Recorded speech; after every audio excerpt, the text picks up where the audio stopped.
Ladies and gentlemen, welcome back to the Shawn Ryan Show. This week, I have my friend, former Navy SEAL and current Arizona Congressman on the show. He talks about his first 6 months in Congress, what the experience has been like so far.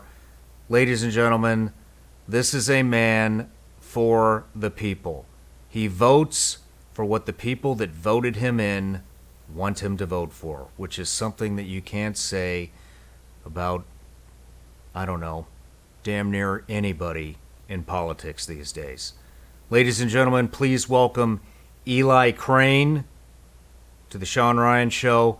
Please leave us a review on Spotify and Apple Podcasts. Like, subscribe, comment below on the video. We love you. I think you're going to get a lot out of this. And at the end of this, it gets even better. All right. Love you all. Enjoy the show. Cheers.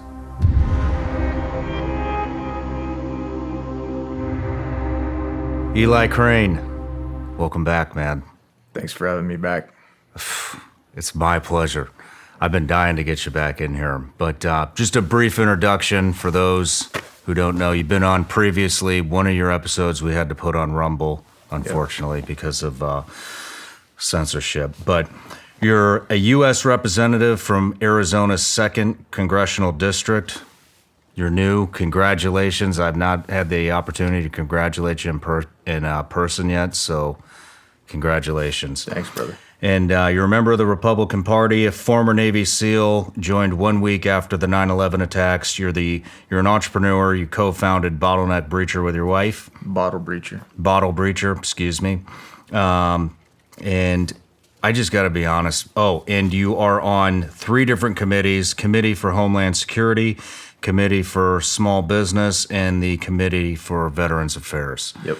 And we'll be talking about some of that stuff as well. But I got to be honest, man. You came here, and I'm really reluctant to talk to political types. Yeah. Because I think they're all full of shit. Yeah. I don't blame you. But we had a really good discussion when you were campaigning, and I got to be honest, man. It's been really nice to see somebody uphold their word. Yeah. And I don't think anybody. Well, I shouldn't say anybody, but man, you just don't see that very often. You don't see it really on either side of the aisle. You don't see it on the Democratic side. You don't see it on the Republican side. It seems like our government is turning into this Uniparty. Yeah. And which I want to talk to you about. But man, for a lack of better words, you got balls of steel, man. You went in there. And the first thing that we saw was the McCarthy stuff. You held your ground, and you did it again with this debt ceiling stuff. And whether I or anybody else agrees with what you're doing or disagrees, nobody can take the fact that you are doing what the people that voted you in want you to do, and that's exactly what you're supposed to do. And man, you're just a great example to anybody coming into politics and people that are in politics. Unfortunately, it looks like most of them have, succumbed to the almighty dollar, although I don't know how almighty that is going to be here for much longer. But, Right. But really, man, it's an honor to have you, and I'm just proud to know you, dude. Thank you, brother. It's really cool what you're doing. No, it meant a lot. You letting me come on your show while I was campaigning. When you're new into this world, you never run for office before. Obviously, like what you said, a lot of people they don't trust you. Everybody's guarded, and rightfully so. I mean, why if you're not around political types, I think you're kind of a fool. And so the fact that you let me come in here and talk about my story and why I'm even running in the first place, it was massively helpful. And it was cool for me too, because, we got to talk about some other things that are even more important to me than politics. And so, man, it was a blessing. The Bible. Yeah. We'll talk about that too at the end here. Yeah. But so you've been in for what, almost a year now? 6 months. 6 months? Yeah, since January. And what the hell is going on over there? I mean, everything has just turned into a disaster. It seems like, I mean, some of these people I've had really high expectations for, and they've just totally, it seems like they've just totally folded. Yeah. And on, honestly, like I said, on both sides of the aisle. Yeah. What's your first impression of being a congressman and being in the DC mix? Yeah, it's interesting. I mean, a lot of my perceptions, have come to be proven correct. As far as there is a Uniparty, it tries to suck you in from the moment that you're elected. The moment you're elected. How do they try to suck you in?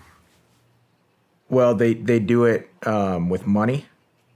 As far as like, hey, we'll help you win this race, but then, I scratch your back, now you need to scratch my back. So there's that part of it. There's the relational side of it, right? Come be a part of this, come do this with us. And you know how it is. Anytime you start running or hanging with people, you're more likely to become like them. So there's there's also, the threats as well.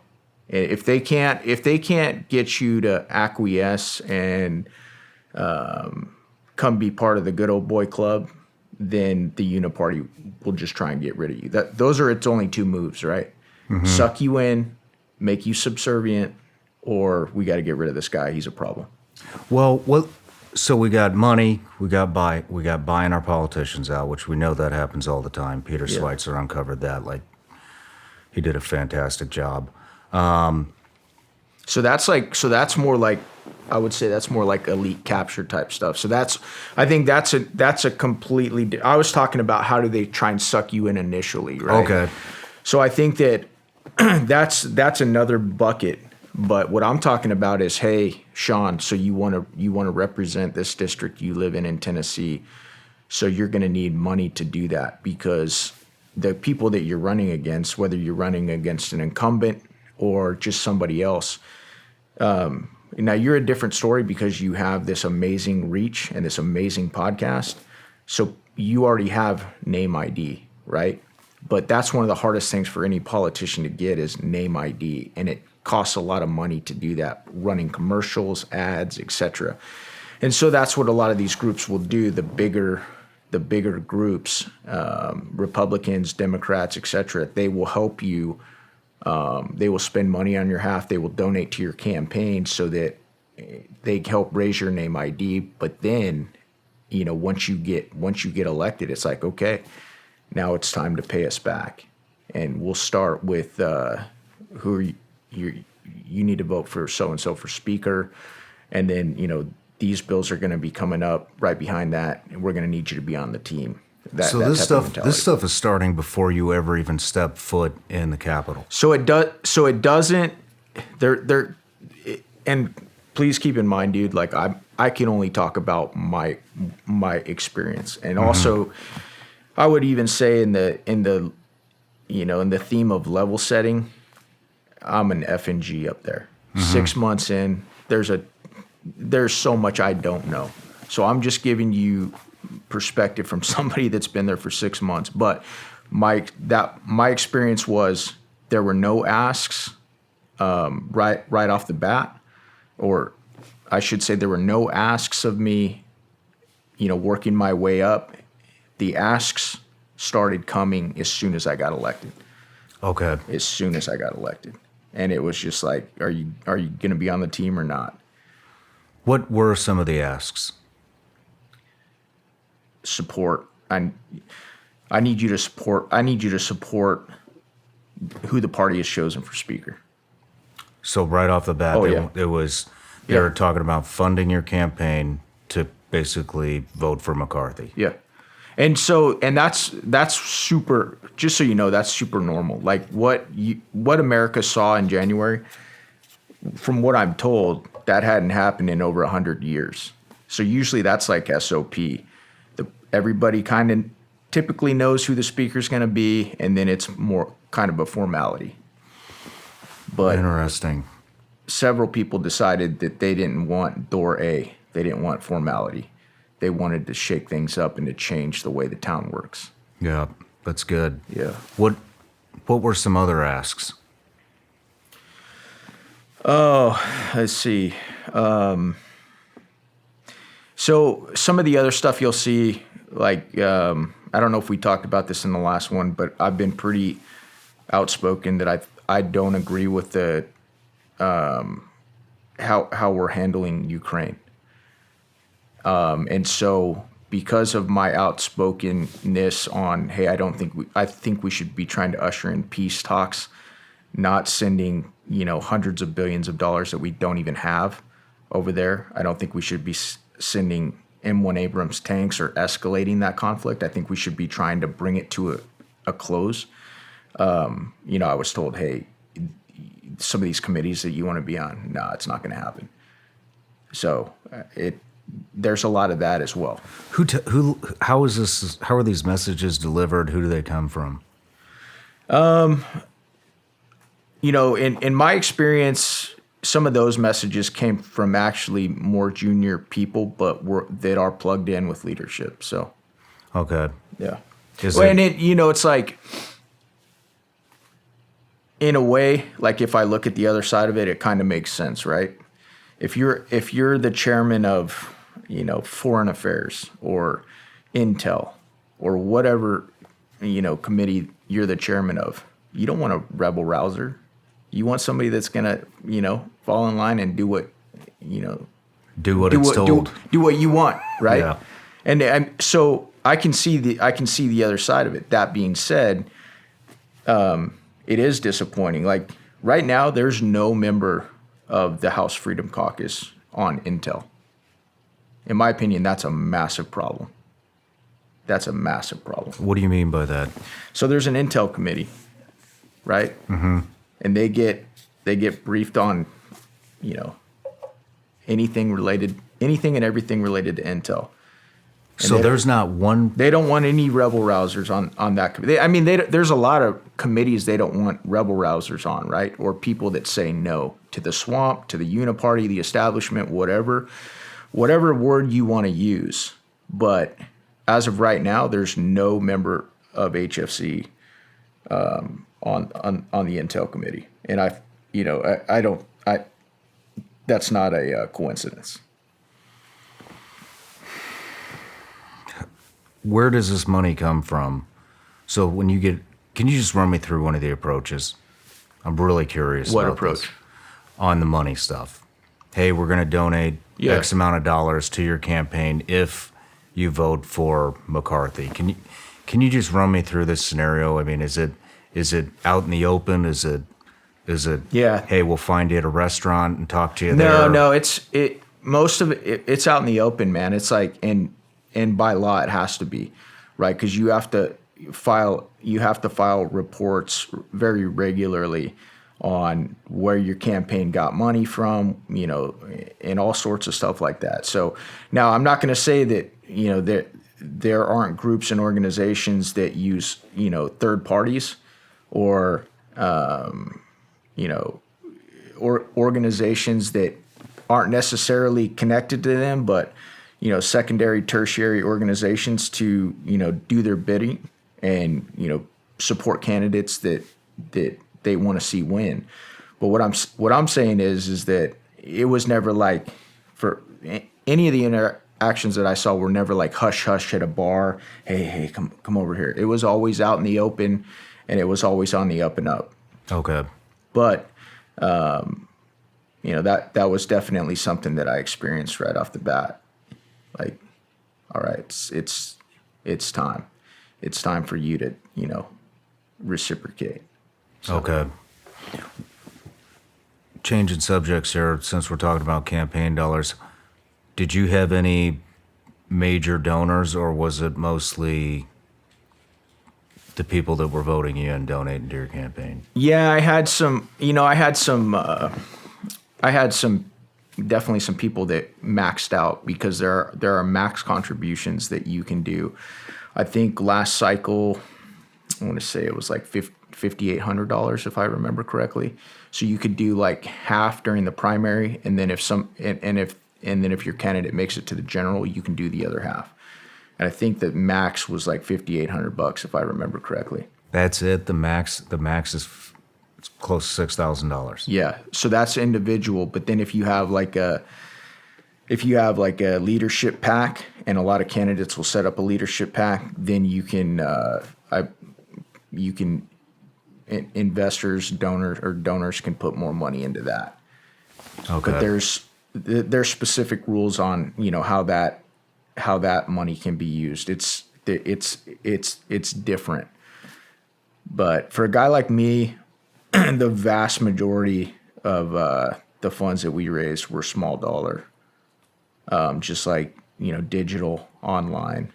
People throwing in $5, $10, $15, Okay. which is good, in that that you have a good amount of support. On that note, though, the bad thing is when you're raising money digitally, you don't keep as much of it as if somebody just writes you a max out check or just a check. Interesting. So, yeah, you got in that, it's kind of one of those things where you got to spend a little money to make money. Okay. Well, $5,800 doesn't seem like it would be enough to buy somebody out. So does that change when you get in to Congress? The max donation? No, it's still the same. It's still the same thing. But I think that, and again, you got to forgive my ignorance here, because this isn't something that I have a ton of experience with. But I would imagine if you were gonna get sizable donations, it would probably go to your leadership pack, right? And then also other groups can spend money on your behalf. So that's different, right?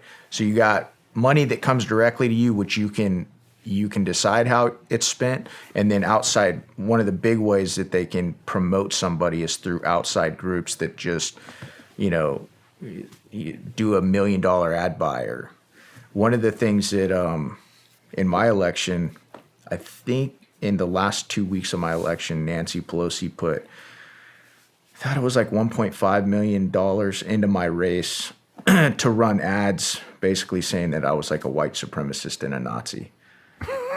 Yeah. So, I mean, it's silly, but that's kind of how it works.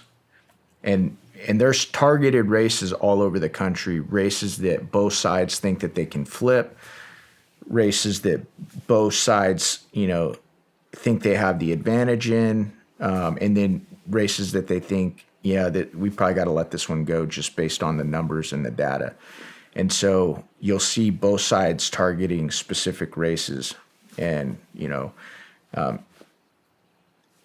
because I was trying to flip a 3-term Democrat, it was one that they still tried to hold on to, even though the numbers were decently in my favor. And you beat them. Yeah.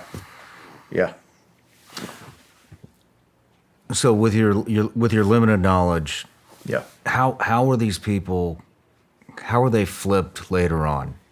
Yeah. I mean, how does, I can't remember what Pelosi's worth, but we'll just bring her up for example. I mean, isn't she worth like $200 million or something? I've heard that. I've heard that too. How yeah. is this money getting funneled into these people? And and another thing, I mean, we just met in D.C., had dinner, had a talk. A lot of people that I think I respected, I think you respect them as well. They're folding. And how is this happening? Are they getting paid off? Is it pressure from the establishment? I mean, people that we both know are making lots of money as a congressman. And how is this happening? So I think there's a couple different things.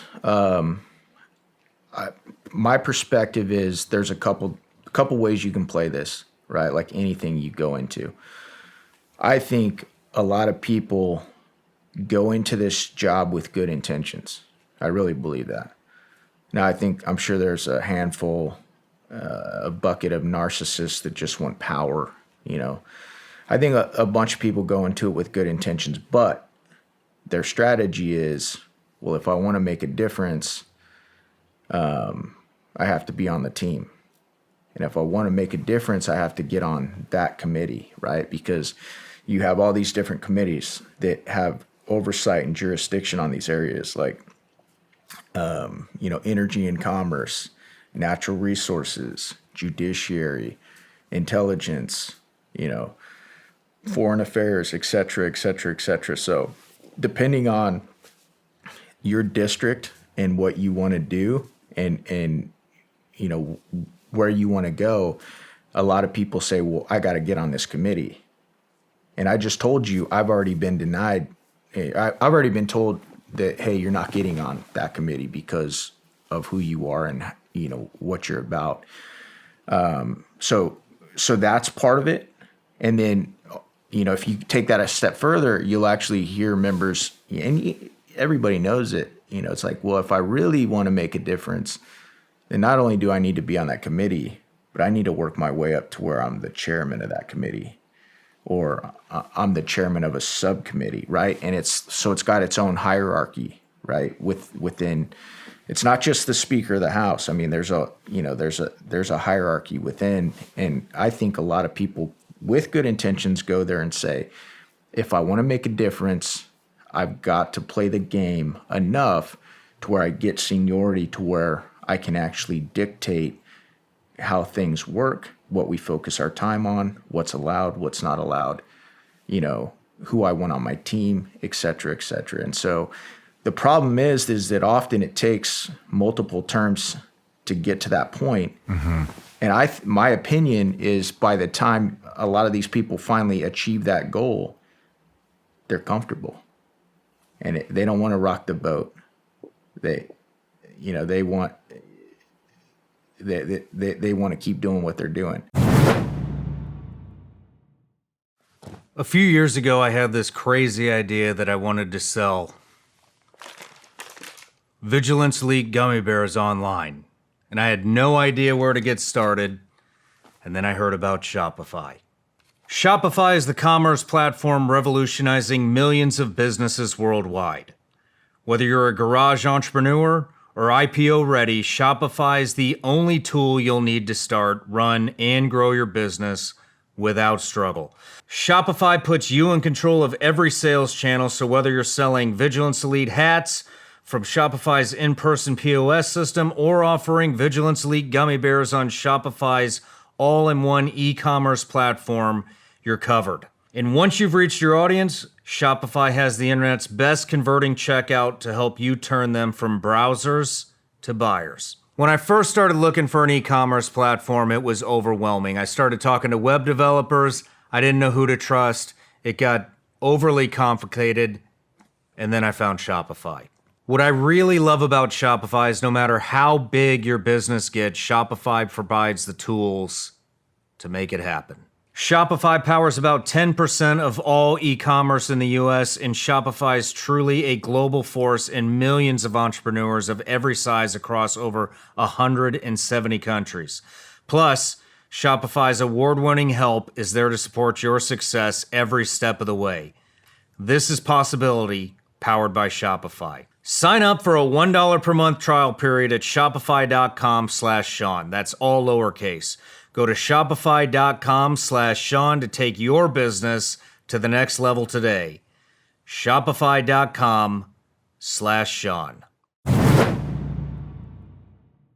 I don't know if I've ever been this excited to represent a brand. I'm talking about First Form. I just align so well with what they've got. First Form is a supplement company. They have just about every supplement you can possibly imagine. All grade A stuff. Let's go through some of the stuff that, some of my favorites, all right? Here we go. 1, Enduro Performance. This is a non-stimulant pre-workout mix. Guess what? Made in the USA. Protein sticks and the protein bar. Look, I'm an entrepreneur. I'm super busy. I don't have time to go to lunch. In fact, I don't even know what a lunch break is. This is my lunch for the most part.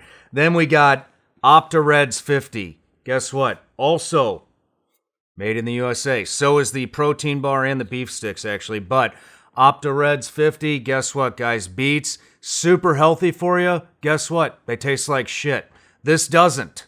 2 scoops, throw it in there. You get all the benefits of having beets with Opta-Reds 50. Then we've got protein. Everybody needs protein. If you're not taking protein, you should be, especially if you work out. My favorite, chocolate banana. Guys, let me tell you something else about First Form. The owner, CEO, Andy Frisella, guy has made a phenomenal company. True American dream story, started from absolutely nothing, sleeping on a mattress in the back room of a very small shop. Now, he's built an empire. Check it out. Go to firstform.com/SRS. He's also put a culture into his company that this entire country could use right now. Gave me a ton of inspiration. I used to listen to his podcast, Real as Fuck, when I was building my first studio in the attic of my house 3.5 years ago, right when this show started. Can you believe that? Now I'm repping the brand. And if you haven't checked out their podcast, you might want to. Like I said, Real as Fuck. Check it out. I'm actually on there.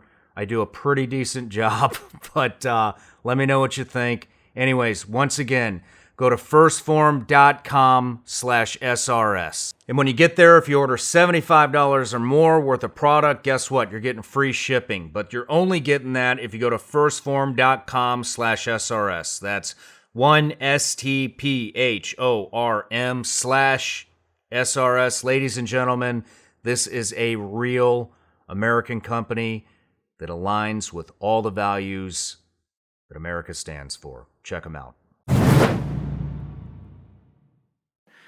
And I think that a lot of times we're all good at justifying, right, to ourselves and just, it's, justifying away some of the dumb things we do or the dumb things that we say. And I think that's a part of it as well.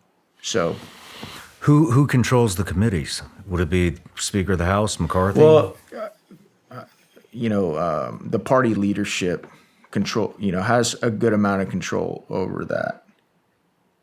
So they're outside of just, the Speaker of the House is the head guy.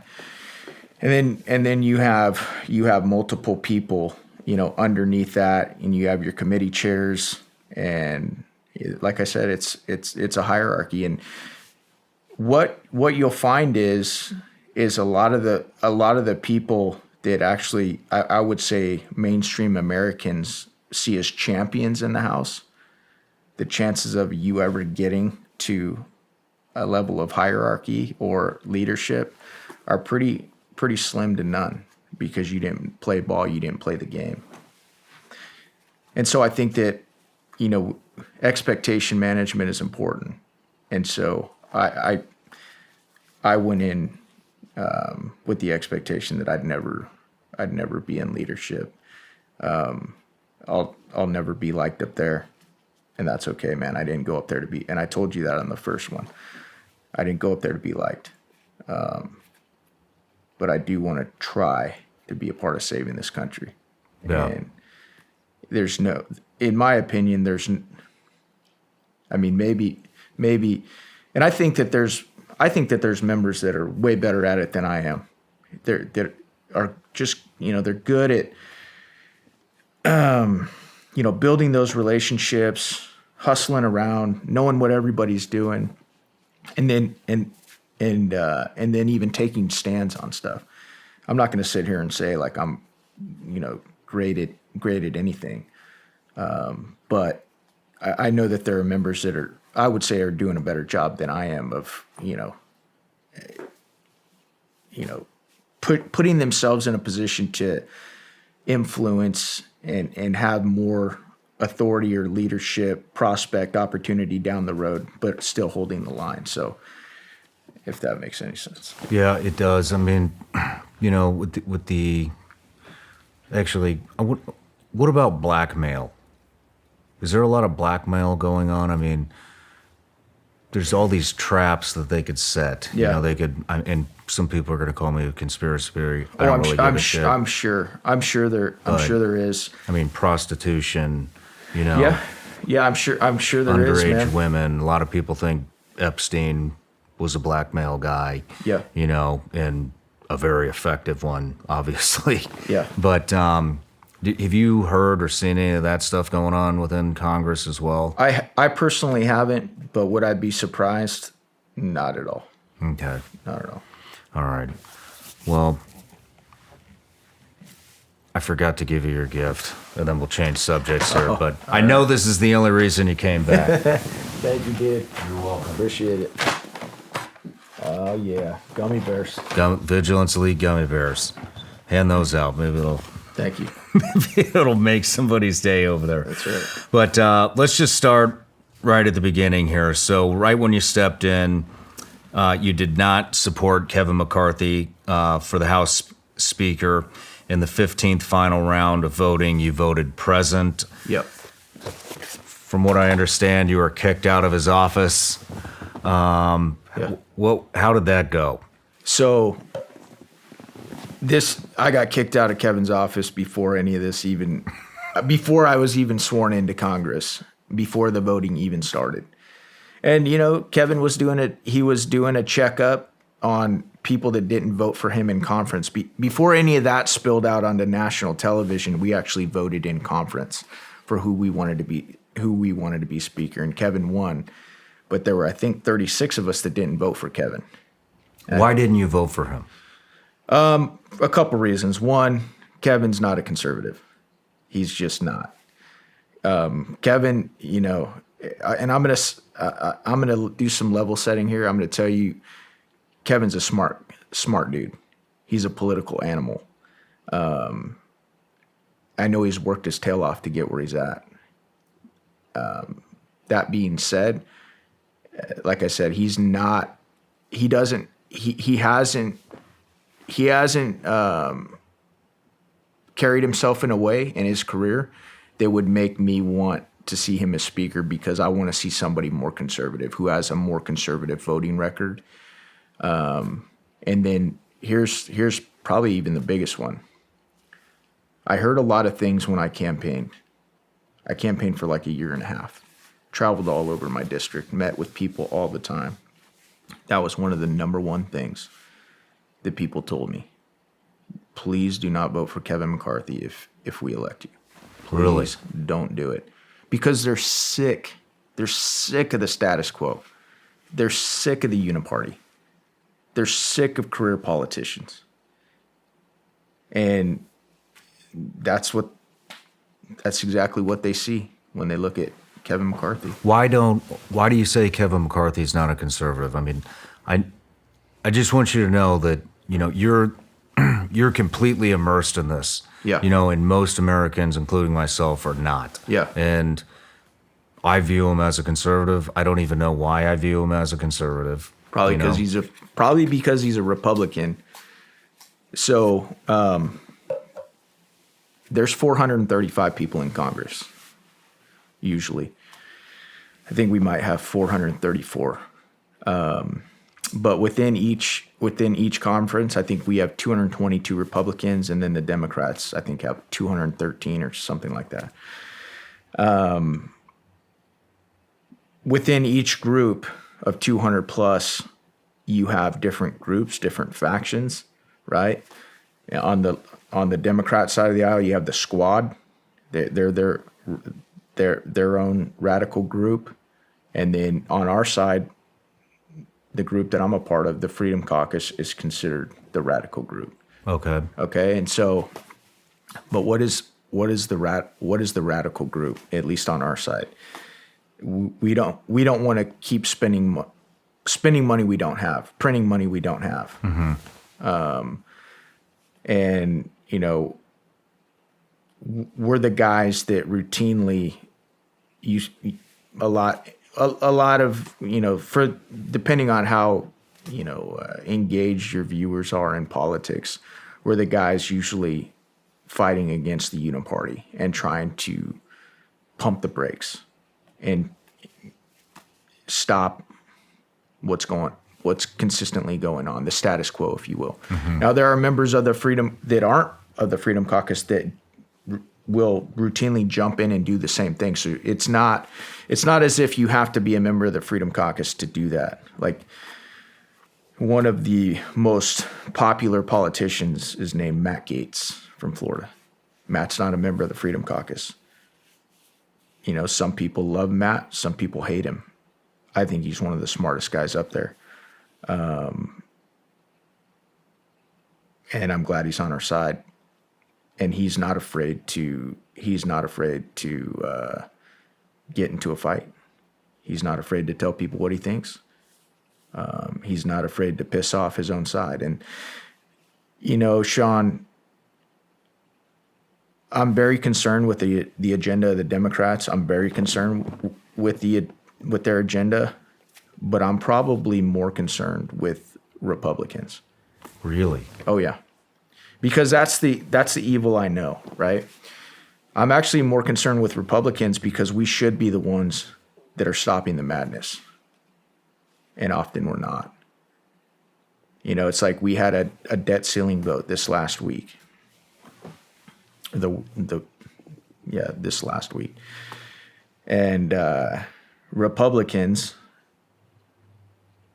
under the leadership of Kevin McCarthy, went and made a deal with Democrats. And that was one of the things. As soon as I won my race, I went to a Freedom Caucus boot camp. They do their own little like orientation. And they told the older guys there told me, hey, if you guys elect Kevin McCarthy, if you're a part of electing him, this is exactly what he's going to do.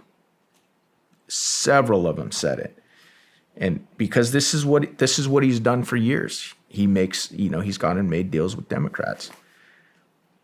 And so what did he do? There was actually more Democrats that voted for that debt ceiling deal than Republicans. I believe he had 165 Democrats and 149 Republicans. And so, that's pretty problematic. Yeah. Well, actually, you know, to get into that, I would like to go back and talk about McCarthy, but since we're on the debt ceiling, because it's timely and everybody's wondering about it, and you were one of the only guys standing up against it. I don't understand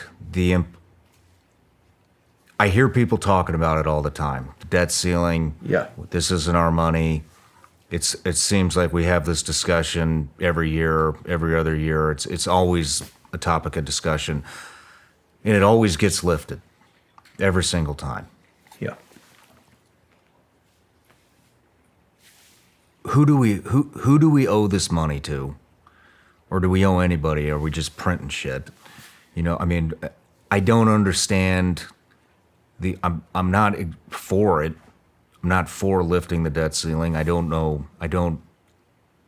know that we don't need to be printing more money because I can see the cost of goods just rising and rising and rising and rising. Yeah. I mean, it's real estate through the roof, you know, everything, the cost of food through the roof, the cost of gasoline was through the roof. Yeah. It's still high, but it's not as high as it was, but everything just got inflated. You know, but I don't know if that's because we're raising the debt ceiling. I don't know what implications we have. I don't know who we owe the money to. You know, if we default on it, what are the implications of raising the debt ceiling? Can you walk us through this? Well, first of all, again, I'm not an economist, right? Okay. But I know that this can't continue. I know that no country in the history of the world has been able to continually print money that it didn't have. I think that we're able to do it because we've had such economic prowess for a long time, and the dollar is still the global reserve currency. Okay, and if that goes away, I think we're gonna be in real trouble. But it's like we just keep spending money faster and faster and faster, and it's always easier. It's always so easy to spend somebody else's money, right? Mm-hmm. And that's a big part of the problem. But here, let me let me tell you what happens if you try and make cuts up there. And we have.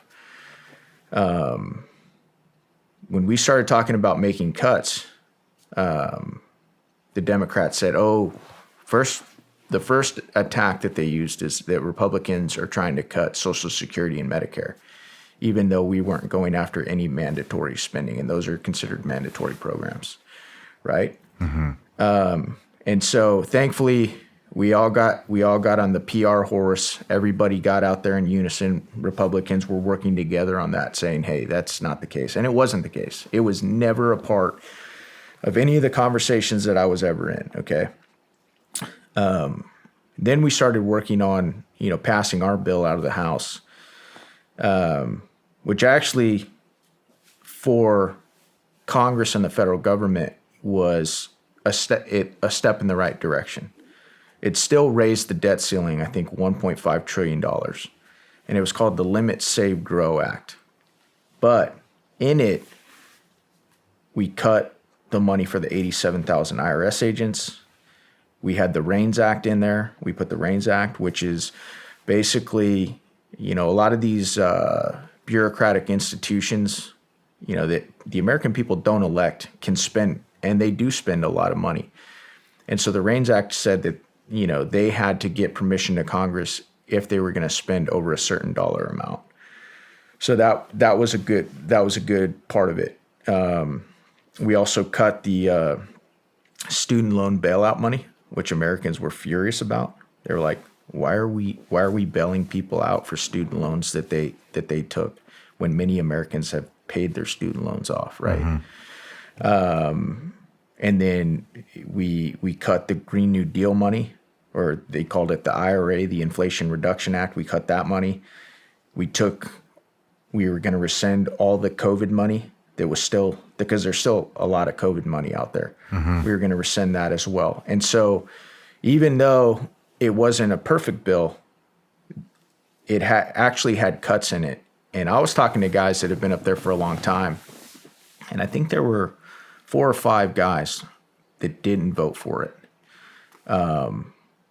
And 80% of that bill was probably, and this is what I was told, 80% of that bill was came out of the House Freedom Caucus, which I'm a part of, which is your furthest right, your most conservative people up there. And so it was definitely a step in the right direction, though not great, right? And that got 218 votes, and you need 218 votes if everybody shows up to pass a bill in Congress. So that was the bill. That was the bill that we ran. And then the bill that they just passed, it's going to probably be at least $4 trillion. There wasn't even a dollar amount. It was uncapped. And it was to January 2025. And almost all of that stuff that I just talked about, all those cuts, more or less gone. And so that's why there were a lot of us, I think 70 Republicans, I believe, that voted against it, because we're just like, no, man. And I'll be honest. And I'll be honest and say, look, I understand it. Kevin McCarthy had to go negotiate with a Democrat-controlled Senate, and then also President Biden. I think everybody knew that we weren't going to be able to, pass the same exact bill. Or I shouldn't say that. I should say, I think a lot of us figured that, there would be compromise, but not to the level that we saw. And so that's why you saw a lot of Republicans that weren't even members of the House Freedom Caucus that said, I can't support this, and even on the bill that we passed out of the House that I just told you about that had all those cuts in it, this was an interesting time for me because I ended up actually, I think, being the swing vote on that one. Really? Yeah. I think I was the last guy to vote. If I wouldn't have voted yes, I'm pretty sure it would have failed. And I was a pretty hard no going into that vote, just because I'm like, we can't keep raising the debt limit, right? even though everybody and their brother told me and everybody else that, hey, if we don't pass something, we'll get something worse. But the night before the vote, I did a little town hall with, I think it was 12 people that had supported me for a long time and some key people in my district. And I think I asked the question, just like I did for the Kevin McCarthy vote, what do you guys think? I'm going to put you in the room. I'm going to tell you, I'm going to paint the picture for you as best I can. I'm going to tell you what I think the pros and the cons are. I'm leaning no, but what do you guys think? And on that call, with only 12 people, I think 10 out of the 12 of them said, we want you to do it. We want you to vote for it, which really surprised me. And so I was like, I misjudged what I thought my voters would say. So the very next day, I had my team rush out a survey to, all the other counties within my district. And I told them, I need you guys to get back to me ASAP, get as many responses as possible. Same thing. These are the pros. These are the cons. I'm leaning no. And I think we had close to 500 respondents. And I think it was 79.6 of the people that responded told me they wanted me to vote for it. No and kidding. So I was like, even then, I was still the last guy to vote because, I was sweating bullets. My gut was telling me, don't do it. But then, I knew that this was one of the best, according to this more experienced members of the House Freedom Caucus, this was one of the best bills they'd ever seen as far as a debt limit bill because it actually had cuts in it. And then my voters, the vast majority of them that responded to the survey said they wanted me to vote for it. So I was like, I was torn, man. And I was like, in that situation, you're a representative. You represent this amount of people. You're supposed to be their voice there. So what do? Right? Do you go with what you're pretty confident the people in your district want you to do, or do you go with your gut? And I went with what I thought that, they wanted me to do. Well, for whatever it's worth, I think you're doing the right thing. I did hear some. I am curious. Originally I was completely against the student loan debt relief. Mm-hmm. I thought it was atrocious. Yeah. Then I kind of changed my mind. Okay. And reason being, all I see is just money being fucking pumped into Ukraine, into the wars that we fought in, into Syria, and it's none of the fucking money seems to come to our own people. It doesn't go to the border. It doesn't go to. It doesn't seem to go to anything unless, I don't know, maybe the LGBTQ plus community that seems to get a lot of attention. But and we do have. I understand your thought process because that was my original thought process too. This is bullshit. If all these other people had to pay for their fucking college, then these people need to pay for it too. Well, then I started thinking about it and I was like, why not? Why not invest into our own people?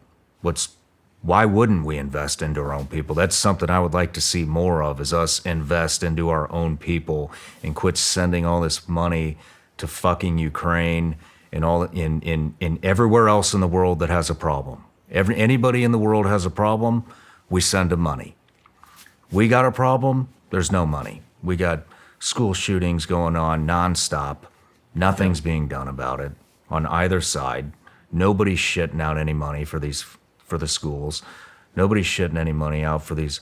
These kids are, they are drowning in debt, and they can't buy a home, and or they think they can't buy a home, and so I don't know. To me, it's like, it would be good to see the U.S. government invest in its own people for once, and so. Why don't you agree with that? Well, going back to, being fiscally conservative, one, I don't think that's the government's job to, pay, what's that? I think that's a really slippery slope. And secondly, we can't afford it, right? We're $32 trillion in debt.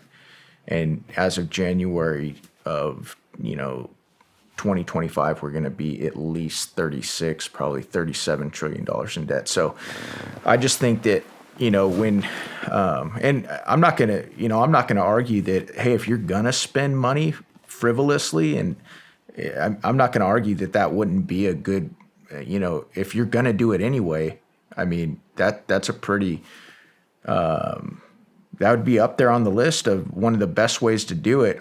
My point is, it's like, before you start, giving handouts and, stuff like that, get your house in order. Mm-hmm. Pay off your debts, right? Quit spending money you don't have. Like, sometimes I like to take big problems and I like to shrink them down. I like to, just for simplicity's sake. And I know that it's not always, tit for tat, but it's like, if you personally had, $3 million in debt, right? Or say you had $300,000 in debt, whatever it was.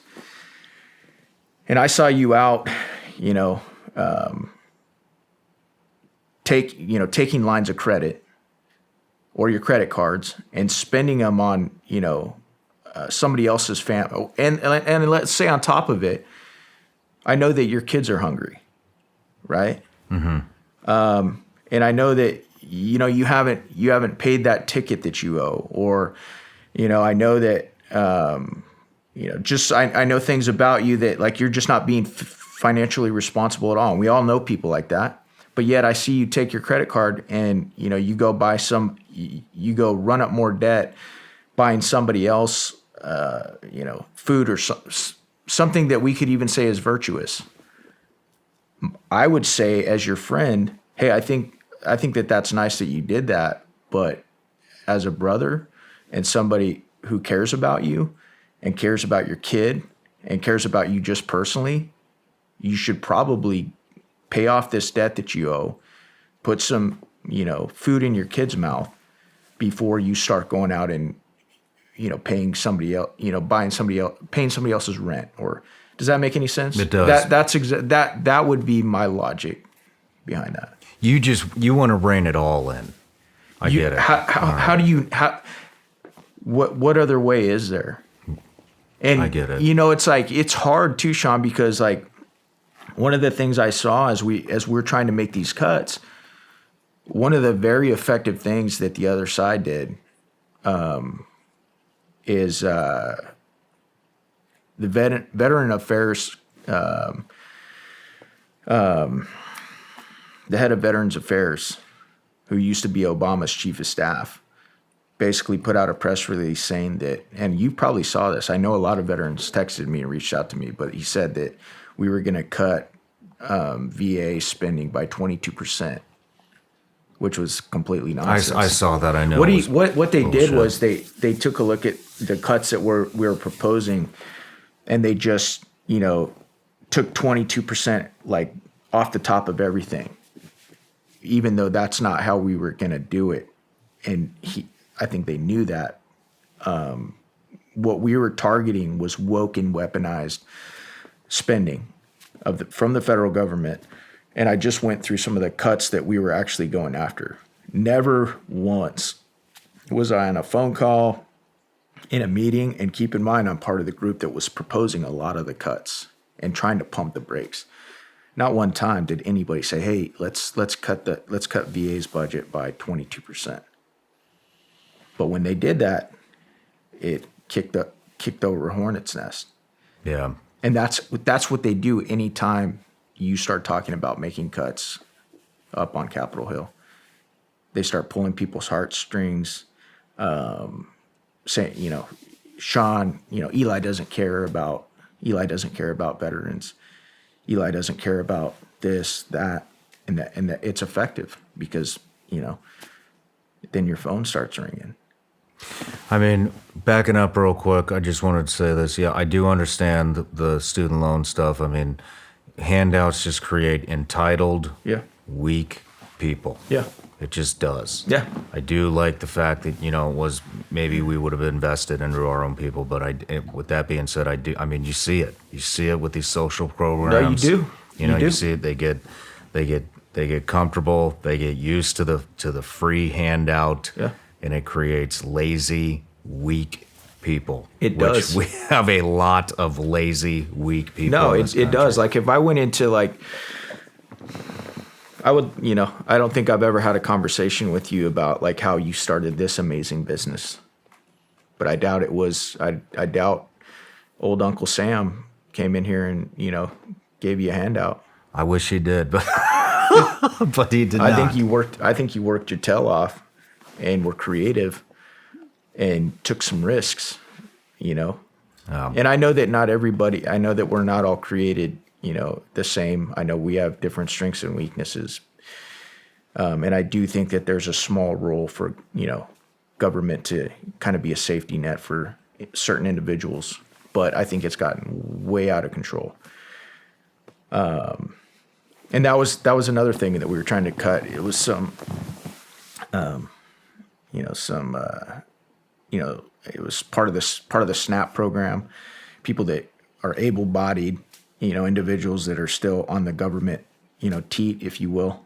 We're trying to get some of them off and back to work. Good. Right. And so, yeah, man, I just think that we've got to get back to, a country that has a little bit more fiscal responsibility. And I it's like that old adage, you give a man a fish, he eats for a day. You teach him how to fish, he eats for the rest of his life.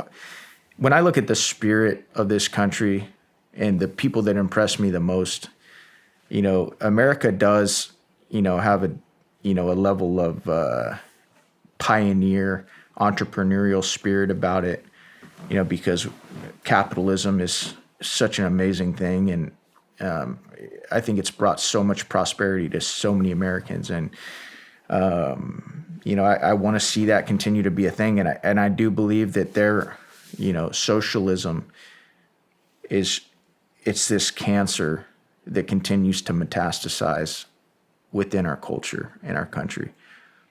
And programs like that, like, hey, yeah, let's just pay people's student loan off.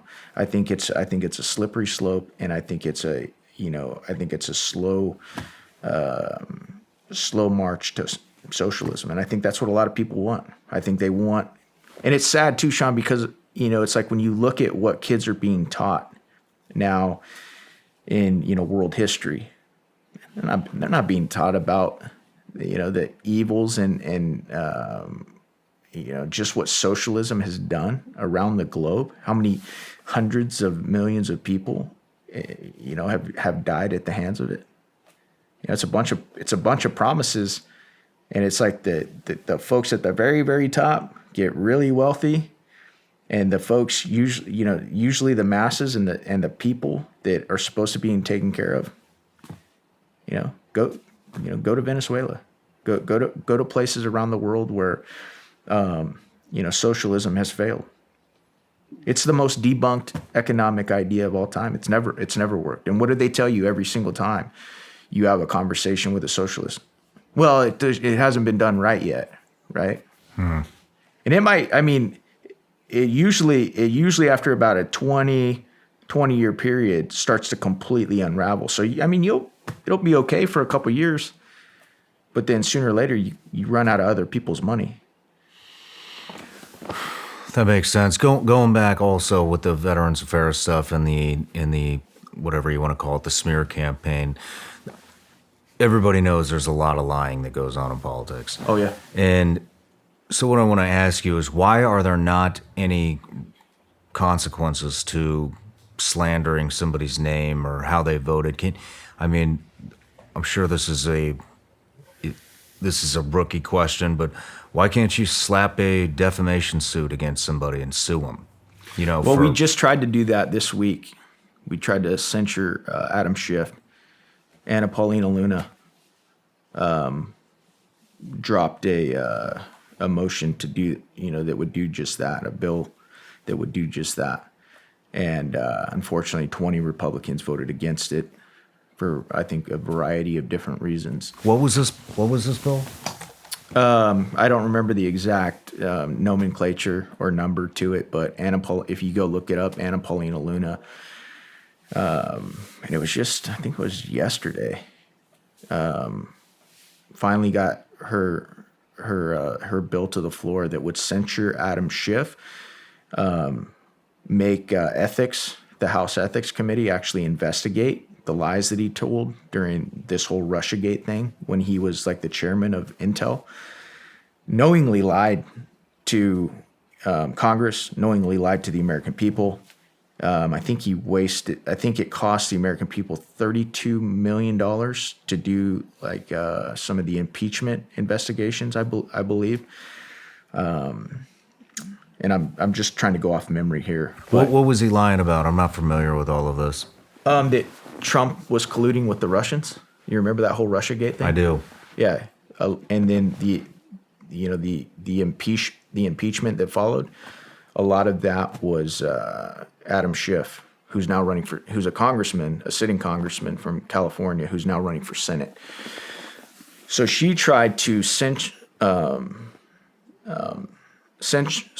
Adam Schiff, and then part of what she had in there was that if House Ethics finds him guilty, he can be fined up to $16 million, which would have been half of what the American taxpayers spent on all the legal fees associated with that whole debacle.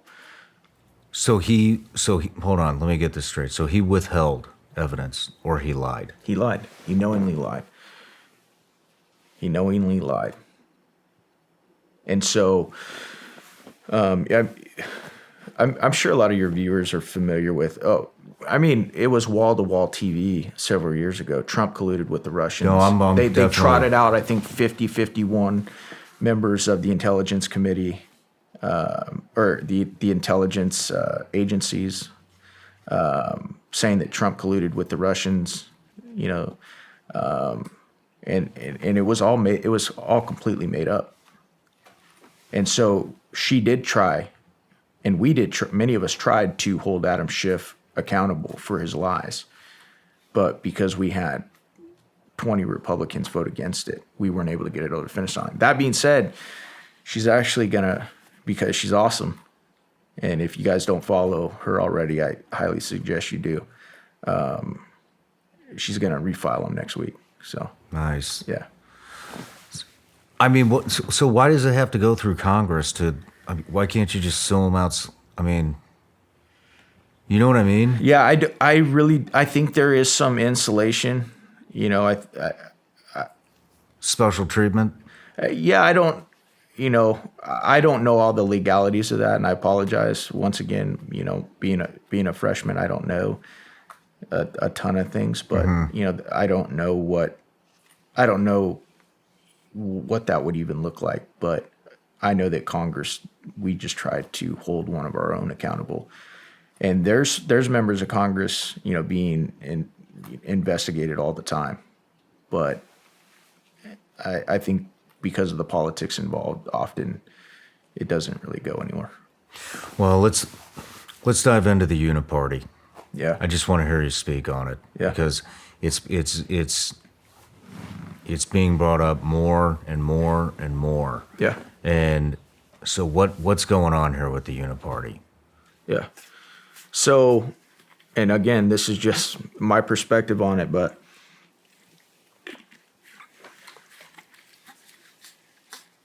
Washington, D.C. to me seems like this massive machine, right? And there's so many groups and institutions and special interests and lobbyist groups that benefit from the money that constantly gets pumped out of that place, right? And so because a lot of those lobbyists and special interest groups support politicians, often, and they'll support politicians on both sides of the aisle. It really doesn't matter to them. As a matter of fact, if it is bipartisan, if they get bipartisan support, meaning they get Republican support and Democrat support for the same thing, it's often a much better chance that they'll get whatever they're pushing for over the finish line. Okay, so because of that, oftentimes you'll see like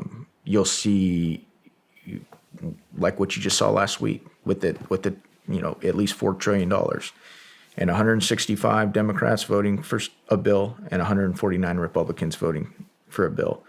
And now they don't, because one of the things that we proposed when we were doing our bill was that it would only go to next year. I believe it was March of next year. But they pushed, in their bill that they passed this last week, they pushed it out 2 years so they wouldn't have to deal with it again next year. Right? And so like if you were in financial trouble, Shawn, or even like let's say your marriage was in trouble, the marriage you'd probably be like, the marriage counselor probably wouldn't be like, hey, come back in 2 years. He'd probably be like, hey, I want to see you next week. And if it was the problem was more intense, hey, I want to see you 2 or 3 times this week. And so when we passed our bill, we actually wanted it to be kind of a short turnaround period so that we could, what we were saying is take another bite at the apple. We got these cuts in there on this one. Let's come back here, in a few months and do this again. Take another stab at it, get more cuts, right?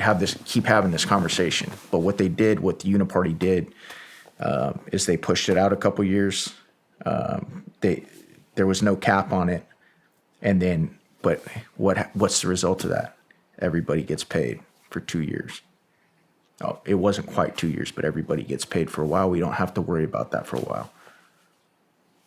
So that's a big part of it. And it's always, the same culprits, money and power, right? And they kind of work together. And even the media works. Even the media works with them. And I mean, you knew that. Your viewers knew that. But I would, and I think that this is one thing that, even Republicans and conservatives have started to see over the last couple of years. Some of the people that you watched on TV for many years and trusted, might not be as patriotic or as conservative as you think. And that's tough. That's tough to even say, man. But all I can tell you is in the midst of that speaker fight, when it seems like the weight of the world is bearing down on you, you're wildly outnumbered 10-1 in your own party, and people on television that you've watched for years and listened to on the radio are saying that you're a terrorist and, you're an idiot and you're a moron and what are you doing? You're going to give control to the Democrats. That's something you never forget. And that's not to say that I don't have grace, because I think we all get it wrong from time to time. But that was a very eye-opening experience for me to watch the media give air cover to the Uniparty, when what it should have been doing was, in my opinion, covering for the actual conservatives that were fighting for change in that fight, fighting for a check on the Uniparty. Well, I think, I think I know who you're talking about. And, there's not just one person. There's multiple people. Yeah. Well, we just saw a big news corporation, when we just saw how controlled they are with the Tucker Carlson thing. Yeah. It just, right there, just proved it. Yep.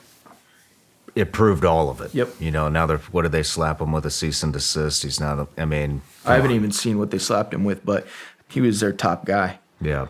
And, I do believe Tucker Carlson's a truth teller. And I believe he has more courage than, the vast, vast majority of people in this country, probably worldwide, because, you've heard that saying, it's always a lot further fall from the top.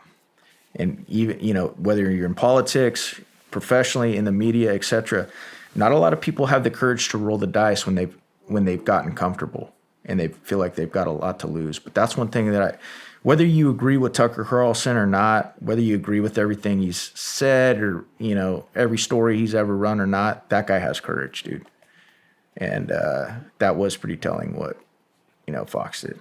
Yeah, well, The ratings are way down. What are some other things that the Uniparty is involved in? Like one of the things that surprises me, like, is holding people accountable. Okay. Right? Yeah. That's something that I think that there's a strong Uniparty current on. One of the, like, raise your hand out there if you're a Republican and you think Secretary Mayorkas is doing a good job. Raise your hand if you think he's derelict in his duties. Raise your hand if you think he should be fired, right? And this is one of the things that just blows me away. I mean, how much evidence do you have to see before you're like, okay, this guy has to go? And even if you guys are going to replace him with somebody bad or even worse, we'll deal with that guy when he gets here, or that gal when she gets here. But this guy needs to go, okay? And there'll be Democrats and Republicans that, all the Democrats would stop that, but there would be Republicans that wouldn't vote with us either to make that happen. And so you'll see stuff like that where Americans are like, they're begging, Shawn, they're begging for somebody to be held accountable. Like it makes them sick. It makes it sick to their stomach, dude, knowing that there's a double standard, one for them and one for people with influence, in high-ranking positions. And that's another area where the Uniparty will often, move in lockstep, make deals, cut deals. Well, let's move into Mallorca and what's going on there. A lot of I want to expound on names because a lot of people don't, I'm one of them. I don't know all the names. I'm not immersed in this stuff. I'm very concerned about the country. You're probably a much healthier person that you don't know the names. Oh, no, I don't know if I would say that because I'm aware of what's going on, down at the border. But I putting all the names together. I mean, there's hundreds of names. Yeah. And so Mallorca's head of Department of Homeland Security, right? Yep, Secretary Mayorkas. And what we're getting into is the southern border. Yeah. So what's going on down there? You've been down there. Yeah, it's a disaster. I'm from Arizona. I was born in Tucson, raised in Yuma, right on the southern border. The last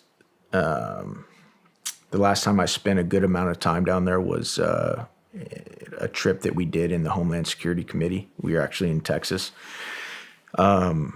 But it's a disaster, man. It's a disaster. And it's a disaster because for a couple different reasons. One, on day one of this administration, they changed all the policies that the Trump administration had in place to really tighten up the southern border. So you got that going on. And then also it doesn't help when you have presidential candidate Biden at the time saying during his campaign, and I quote it often, when I'm in a Homeland Security committee hearing, he would say, hey, if you want to come here, come. And forgive me for not having the quote memorized, but you can go look up multiple times where he said, hey, if you want to come here and you're fleeing oppression or whatever, or you just want to come. First of all, the idea that Joe Biden said come, because I heard the other day that they're coming because they know I'm a nice guy. Sure, that we immediately surge to the border. All those people are seeking asylum. They deserve to be heard. That's who we are. We're a nation that says if you want to flee and you're fleeing oppression, you should come. They're seeking asylum. First time ever we've told people they can't come to America. That ends. The cage is closed. Those who come seeking asylum, we should immediately have the capacity to absorb them, keep them safe until they can be heard. There have been, folks that were coming here illegally asked by, reporters, hey, why are you coming? They're like, oh, as soon as Biden got elected, we knew that's what he said. As a matter of fact, this week we had Acting Secretary Chad Wolf in Homeland Security, and then we had Chief of Border Patrol in there, and they were saying the same thing. They said as soon as they saw then candidate Biden saying that, they knew what it was going to lead to if he did win. And then, of course, day one, along with canceling the Keystone XL pipeline, they stopped construction on the wall. You can fly over the southern border right now and see just stacks of steel stacked up that the American taxpayer already paid for that could be used as a deterrent, but isn't, the construction didn't continue to finish that wall. And it was interesting because I'm trying to think of his name, the chief border patrol guy that was in there this week. One of the most interesting things he said in the hearing this week, he said that he'd been in the border patrol for like 5 different administrations, Republicans, Democrats alike.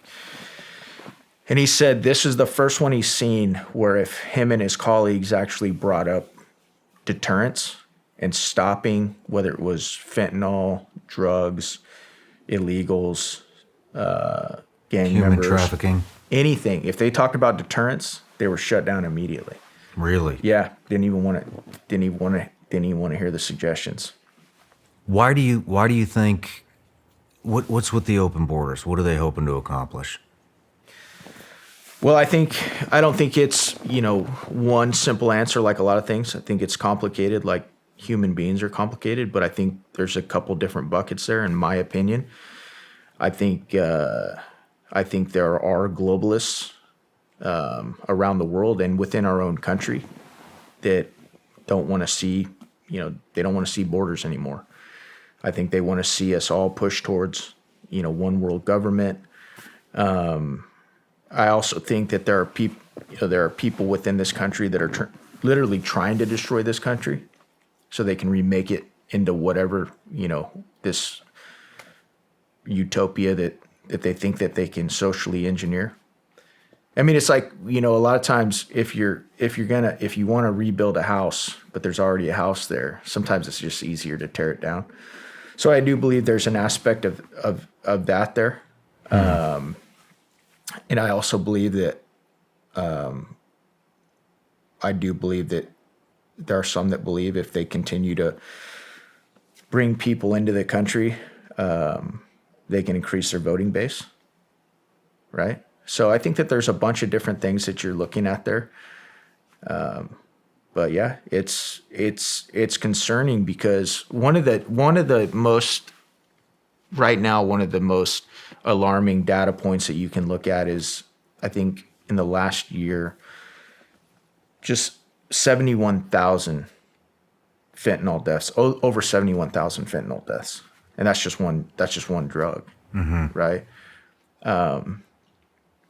And I think, I want to say, and forgive me if I get this wrong, but if my memory serves me correctly, I think it was, it's costing like $180 billion to the American taxpayer since Joe Biden's taken over, right? Just no big deal, $180 billion. And I think if you break that down per taxpayer, it was like $1,100. So you're paying for that.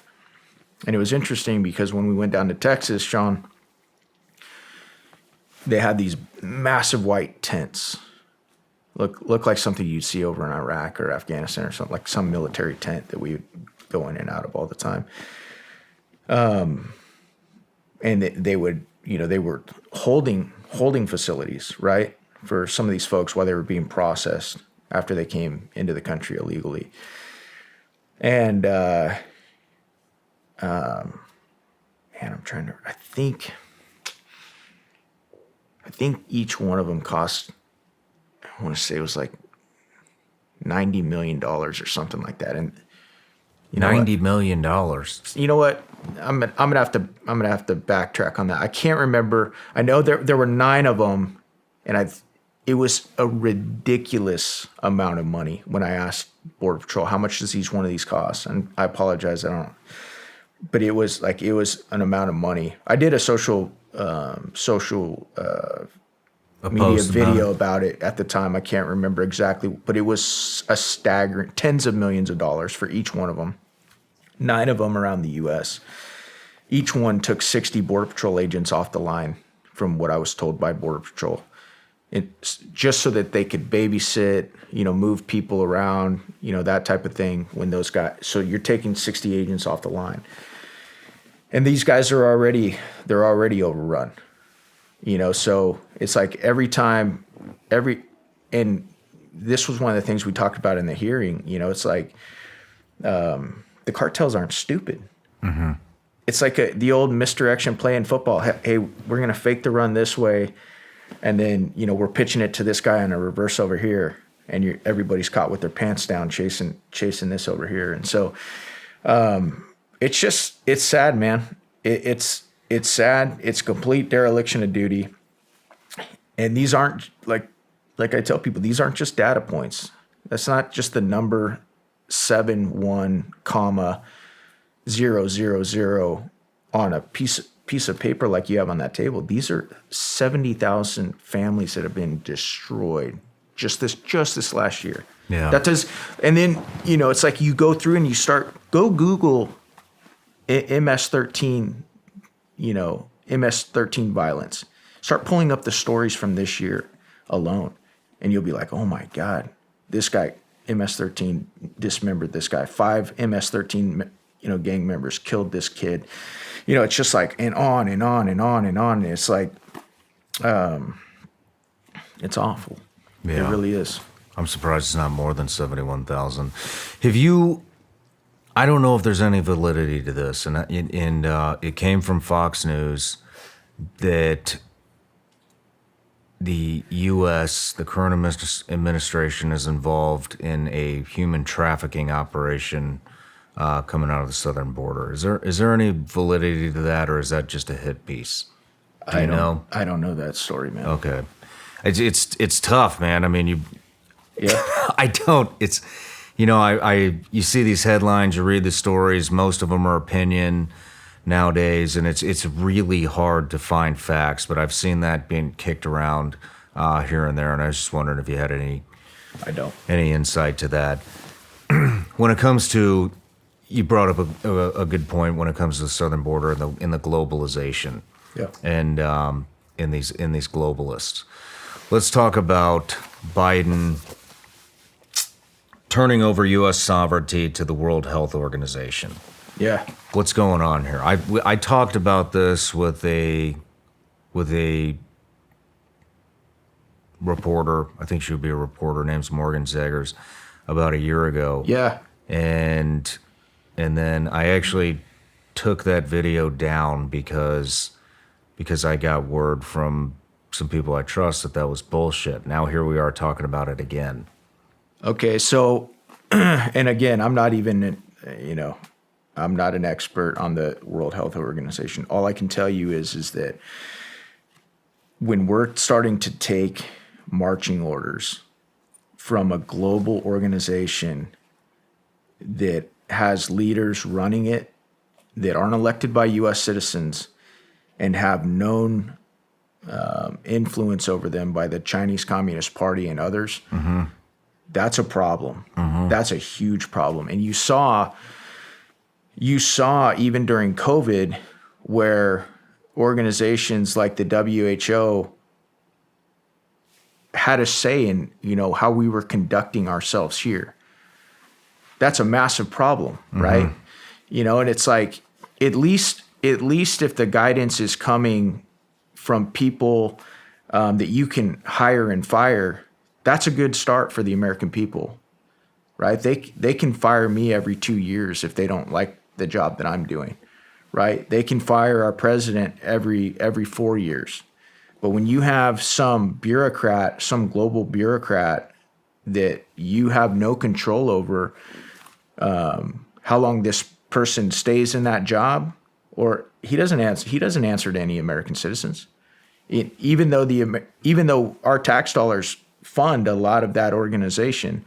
Some of the guidance, coming out of some of these global groups during COVID sorry, man, it wasn't good, and it didn't maintain our sovereignty, and that's a problem. What is this opening us up to? How are they giving our sovereignty up to how is the Biden administration giving up our sovereignty to the World Health Organization? How are they giving our Yeah, sovereignty? what are the specifics? How do they come in? I don't know. I don't know the backstory on it. Okay. I just know that there's a push, and I know that there's, and I apologize. I know that there's plenty of reporters that have really dug into this, but I know that their influence is growing way too strong, and I know that there are folks in our own country that are perfectly fine with the WHO having a pretty big say in how we do things during like times of crisis, pandemic, etc. And that's not okay with the American people. Yeah, it's not okay with me either. I mean, I did this, and then, like I said, I did this piece on it about a year ago. I think it was about a year ago, and I pulled it because I had all these reliable sources telling me, "Hey, you're wrong about this. That's not happening." And the last thing I want to do is mislead my audience. Yeah. And so if I make a mistake, I'll pull it. I think that speaks to your credibility, man. And I think that that's good. And I think that should be a goal for each and every one of us. If we're, if we find out that we're putting out bad gouge or even misinformed, I think it really speaks to who you are if you're willing to walk it back and take ownership of it. But even then, that's why I'll straight up tell you, hey man, I don't know the answer to that. I appreciate it. I'm not an expert. I really don't think I'm an expert in anything, but I know I love my country. I know I'm concerned about the direction of it. And, I know there's a lot of shady stuff going on. And, I think our instincts are often, and I hate to say I hate to say that when we're talking about like the World Health Organization, but I know there is a push to give them authorities over how we do things during global pandemics. Mm-hmm. And you hear a lot of these guys talking about there's more coming down the pipe, and that was just a test run, and like I don't know exactly what these guys' plans are. All I know is that I don't think most American citizens would be okay with that in the slightest. They want the guidance that they're having to live under, whether they're wearing a mask, whether their business is closed down. They want to actually be able to go talk to the people that are making those decisions, or have some type of representation or communication with those people so that they can voice their concerns. And that's how it's supposed to be done in this country. I think most Americans sense that. Let's take a quick break. As a parent, my number one priority above everything else is my kids' well-being. I just want to see them chase their dreams, experience all life's adventures, and really I just want them to thrive in today's world. But as a parent, I know that life can be unpredictable, and that is important to plan for the unexpected so that my kids can thrive in this world no matter what life throws at us. Fabric was designed by parents for parents to help you get a high-quality, surprisingly affordable term life insurance policy in less than 10 minutes. Get your personalized quote in just minutes and then apply when it's convenient for you. It's all online and all on your schedule. You could go from start to covered in less than 10 minutes with no health exam required. With over 1,700 five-star reviews, they're rated as excellent on Trustpilot. Fabric has more than just life insurance. Their easy digital platform also lets you create wills, access college savings funds, and manage your family's finances right from your phone. so your family is prepared for anything. Join the thousands of parents who trust Fabric to protect their family. Apply today in just minutes at meetfabric.com/Shawn. That's meetfabric.com/Shawn. MEET fabric.com/Shawn. Policies issued by Western Southern Life Assurance Company, not available in certain states. Prices subject to underwriting and health questions. This week's episode is sponsored by BetterHelp. Hey everybody, we've all hit segments in life that become very tough to get through. And sometimes on top of everything that you're going through, then you have tough decisions you got to make. Decisions with relationships like family, maybe your spouse, your friends, maybe even your kids, or maybe it's work related. Maybe you got drama going on at work. Maybe it's a career change. And the path forward, it's not always clear as day. This is where something like online therapy might be able to bring some clarity into your life on what the best path moving forward actually is. And I want to tell you about BetterHelp. Trusting yourself to make decisions that align with your values is like anything. The more you practice it, the easier it gets.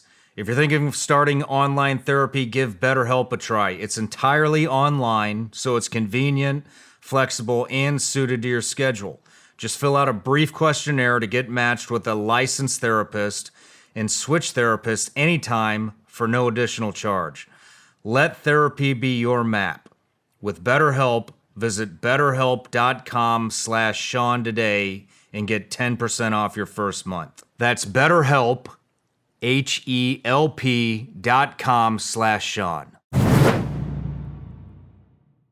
All right, Eli, we're back from the break, and I got to be honest, I got a bunch of questions for you, but let's talk about what you want to talk about. So, what do you think some of the most concerning things in the country are right now that we're facing today? I know there's a lot of them. Yeah. I have a lot of concerns. What are your top concerns for the country? For me, the biggest concern is just the cultural depravity, the cultural rot, destruction, whatever you want to call it. Because it's like I'm in politics, but Andrew Breitbart said a long time ago. He said politics is always downstream of culture. So you often won't see anything. You won't often see legislation or any bills floating around Congress until years after it's been bouncing around in culture, right? Media, entertainment, etc., and just people's day-to-day lives. And that's and because I'm a Christian and because I read the Bible, I do believe in good and evil. Mm-hmm. And a lot of this stuff I see, I have no other context for it than, this stuff is wrong. This stuff is wicked. And even when I talk about culture, not all, and a lot of it, to me has a spiritual foundation, right? And then a lot of the stuff that we see in the headlines are just manifestations or a byproduct of that, the spiritual side of things. And I know a lot of people are like, "Oh, what are you talking about? You're crazy." That's okay.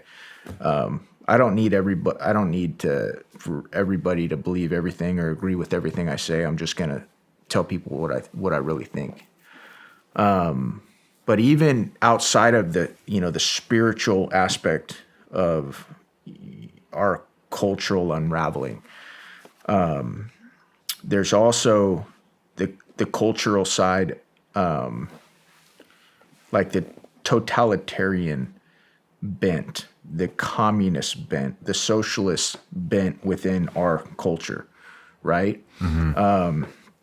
If you go, like if your viewers go start studying up on cultural Marxism, right? If they go start watching Yuri Bezmenov, have you ever watched Yuri Bezmenov videos? The ex-KGB I've watched a couple.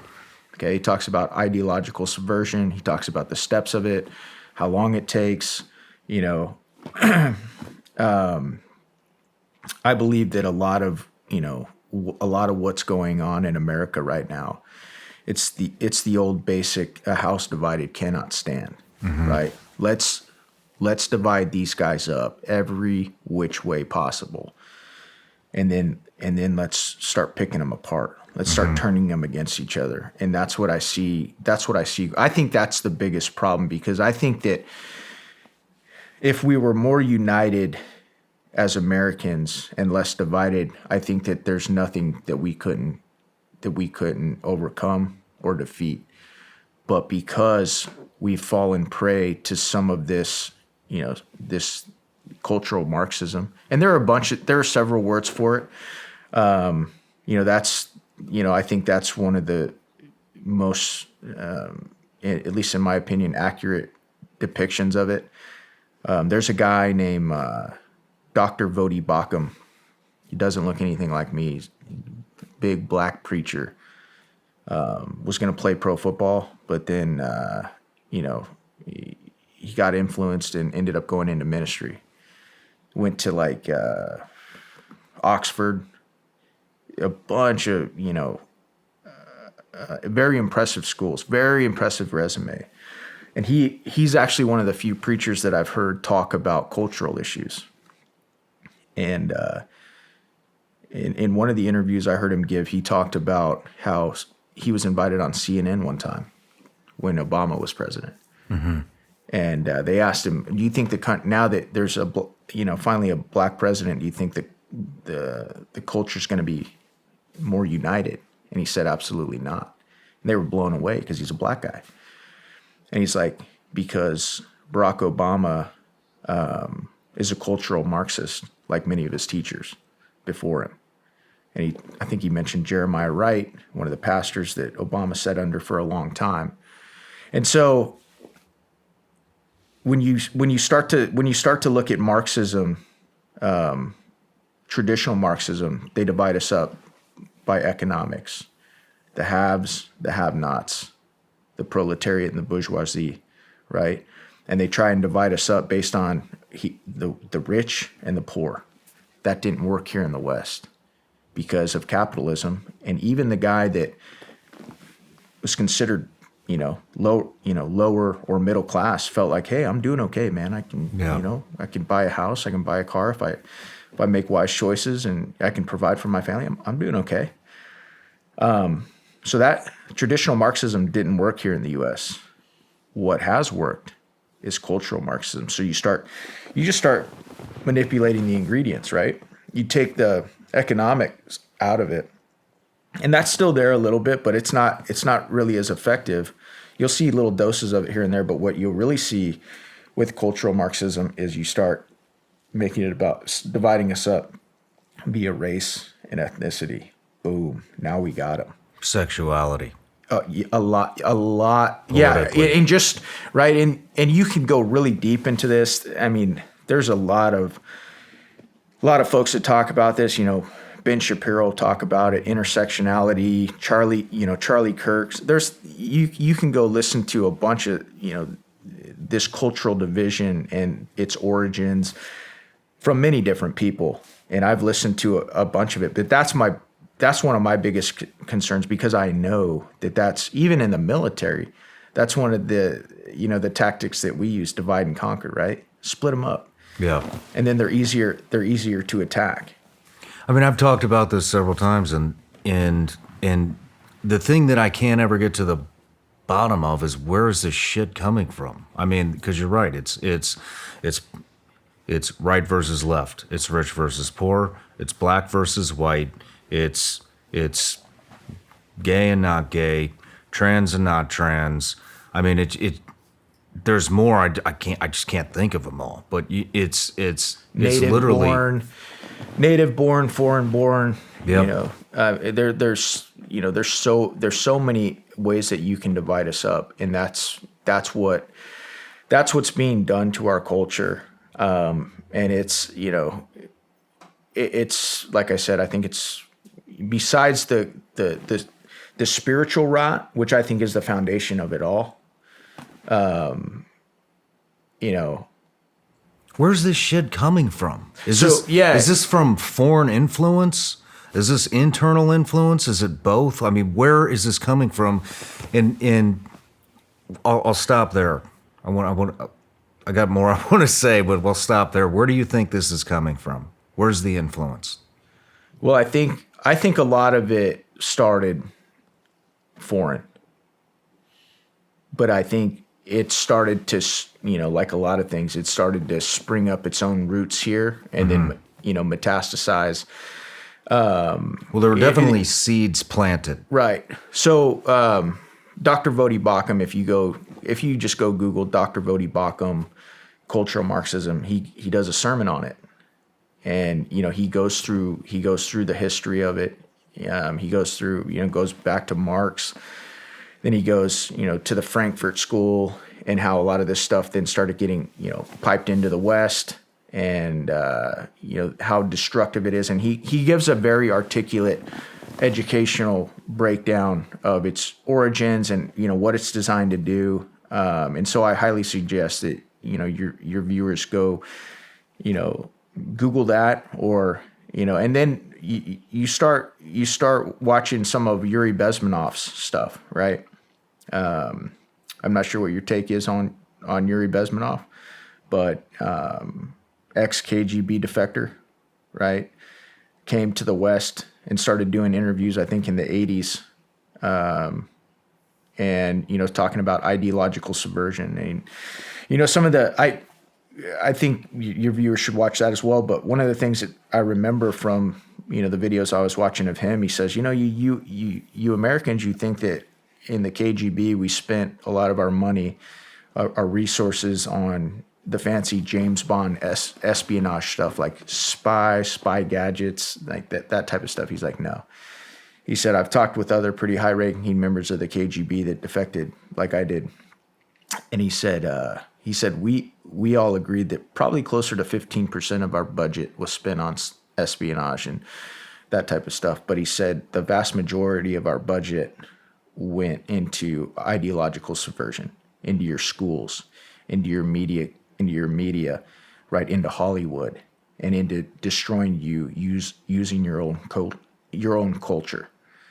And so, and he goes. He actually, if you go watch those videos, he goes through I think the 4 stages of it. I think the first one is like demoralization. And he actually tells you how long each stage is supposed to take. And so I think we're seeing definitely the latter stages, because even when he was shooting those videos back in, what are the latter stages? The first one's demoralization. I can't remember. Okay. But they're fascinating. And even when he was making these videos, and they must have been in the 80s, maybe early 90s, just you could tell by the picture quality. He was like, it's already complete. That was the scary thing. Even back then, it was like, he's like, we couldn't even believe how quickly it took off here in the West. So I think that's a part of it. So do you think this is coming from Russia? Do you think it's coming from China? I think it's coming from both? I think it's coming from multiple places. And I think that, like if you go back and, study, Vodi Bakum and some of his history, I think you'll see, it comes even from, Karl Marx and some of those ideologies as well. But I think a lot of it does come from some of our enemies that basically want to destroy us by dividing us. That makes a lot of sense. Do you think they're paying everybody? I mean, we already know they're paying people off. Yeah. Are they paying people off to push these agendas? I think that it's a lot, many different buckets, but you had Schweitzer on your show, right? Mm-hmm. From what was his book called? Red-handed, right? This is one of the things that I'll often, talk to and ask people about in Homeland Security that I've learned from his books and others, like the whole elite capture, right? You watch some of these things go on, and it's like, how is this Chinese spy balloon allowed to fly over the U.S. for a week? Yeah. How are the Chinese able to actually set up police stations here? Why are we allowing the Chinese to buy up farmland near military installations, right? And Why are we buying our power grid transformers from China when they can shut them off just like that? Why are we pushing towards all electric vehicles by 2030, knowing that the components and the ingredients that go into making those batteries come from China controlled land, right? So I mean, there's a lot of these things going on that doesn't make any sense without the explanation of corruption. People are bought and paid for, and I'm glad that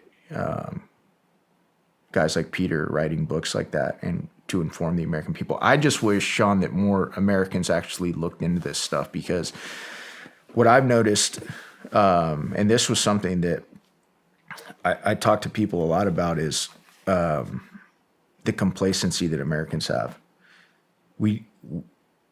And even often my own colleagues, and I know that a lot of them think that I'm this, wacko tinfoil hat wearing guy, but this can't continue forever, man. And They it's don't like look into stuff. And So many conspiracies have been proven true by now. Like, yeah, no, I'm sorry. There's no more tinfoil hat shit. It's cat's out of the bag. So much has been exposed. yeah. I still think there's some tinfoil hat stuff and some craziness out there, but that being said, to your point, there have been a lot of things that were conspiracies that have been proven true. And I think that it is important that we look into things and try and get a good grasp on them. But, man, I tell you what, there's no way that some of the stuff that's been going on in this country could be going on unless, some of our people were bought and paid for. Yeah. Let me rephrase that. Yes, I do believe there's tinfoil hat stuff. But I know I knew where you were going with that. yeah, there was definitely some far out there shit, but the stuff you're talking about, no, that's not tinfoil hat stuff anymore. No, not at all. It's not. But I am going to say something though. We see all these agendas being shoved down everybody's throat, whether it's racism or the big one right now, it's the LGBTQ plus community. A lot of pedophilia stuff is starting to get pushed, renaming pedophiles MAPS, minor attracted person. We're starting to see laws being passed in different states. But I go out and I see these being push. It's everywhere in the media. It's all over social media. I was just in Washington last weekend, and we met, and I see LGBTQ plus flags everywhere. Yeah. Everywhere I look. Yeah. On some of the government buildings, I don't even see an American flag. I just see, we're talking flags the size that fired ladder trucks hang, the American flag at an event or something. Huge. Yeah. I don't see massive amounts of people celebrating. I see like a dumb party in the White House lawn where some dude shaking his boobs around, making class is gone. Yeah. But what I'm saying is, I guess what I'm trying to get at is the propaganda is so strong, it makes you think that everybody is into this. Everybody. We talked about that at dinner, but then you go and you see all the party supplies, but you don't see any people, and I just want to say this because I think a lot of people in this country are losing hope because all they see are these agendas shoved in their face. You see it at Target, you see it at Bud Light, you see it everywhere. And I'm not saying that everybody even has a problem with any of this stuff. I think that people are just tired of it being shoved in their face everywhere they go. I think most Americans are pretty accepting as far as, hey, if you live your life however you want to live your life, just don't shove it down my throat, and definitely don't shove it down my kid's throat. I think that's where Americans get the most pissed off. That's all I'm saying. But you don't see you see all this propaganda, but then there's no one to be found. I don't know anybody that's really supporting this kind of stuff. And I guess what I'm trying to say is I'm trying to bring a little bit of hope to people by saying this is just a media front. I don't think this agenda is as big as the media is making it appear, and even though you see it everywhere, you don't see massive amounts of support. I think the media is definitely, Hollywood, the media, the usual suspects are definitely in full promotion mode. And, I don't know, man. These are crazy times. And like I said, personally, I have my own beliefs. And if you live your life how you want to live your life, man, just don't push it down my throat, and don't, especially don't expose my kids to it. Those are things that I think should be, and you're starting to see a lot of fights brew up around the country with parental rights, right? And just what kids are allowed to be taught at schools. You could argue in many places, in a lot of these schools, our kids are being exposed to pornography without, the consent of parents. And then if parents say something about it, they're attacked for wanting to, burn books and censor, and it's just it's nonsense. And I think again, even that divides us, so much more. But I've noticed that a lot of people are looking for answers. I know that I'm always looking for answers, man. I'm always like, what is this? What's going on? What's really going on? And I think that one of the places that I'll often go when I'm trying to do the math is I'll go read Matthew 24. Matthew 24. Jesus' disciples asked him, "When are you coming back? And what will the signs be?" And he goes through this long list. Boom, boom, boom. One after another, after another, after another. It's one of the longest answers Jesus ever gives in the Bible. And it's prophetic, it's going to happen in the future. And one of the key statements in there is lawlessness will abound, hearts will grow cold. It's one of the things I see happening globally right now. You just see lawlessness everywhere. Last time you turned on the TV, you just saw kids rushing into, stores, running out with stuff. People are so upset and pissed off at each other that people's hearts are growing cold. It's getting harder and harder to love your neighbor, right? Yeah. And so, but Matthew 24, go read it.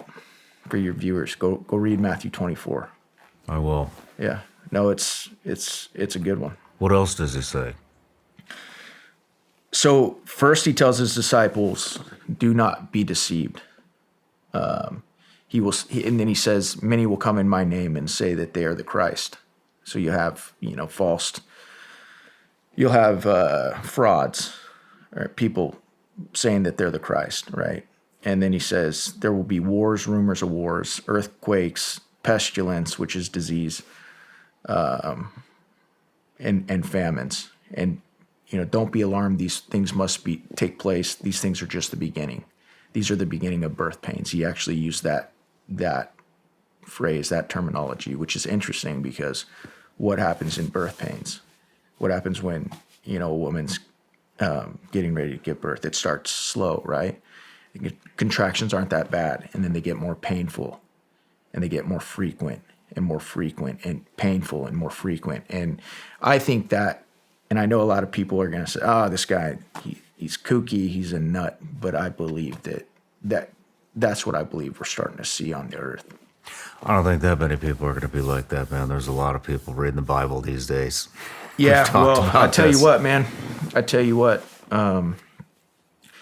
that's a pretty good place. When things start spinning out of control, in my opinion, that's one place that it never hurts to go back to and have your foundation. Of all the things that I've done in my life, of all the things I've screwed up, that's been one thing that's been one of the only things that's been consistent. Well, I mean, I'm new at it, so Yeah. I've been diving in, and what brought me to that was just looking around and seeing. I mean, I'm just gonna be honest, man. It just got to the point. Every fucking place I looked, Yeah. I hate what I see. I hate seeing. Heart's growing cold. I hate seeing. There's nothing. I look at the southern border. I'm disgusted. I look at the amount of money we're sending to Ukraine that we could be spending on our own infrastructure, power grid, active shooters, Yeah. hardening up schools, the fentanyl epidemic that we got going on, whatever. I could go on and on. The DOJ, the FBI. The DOJ, the FBI, Yeah.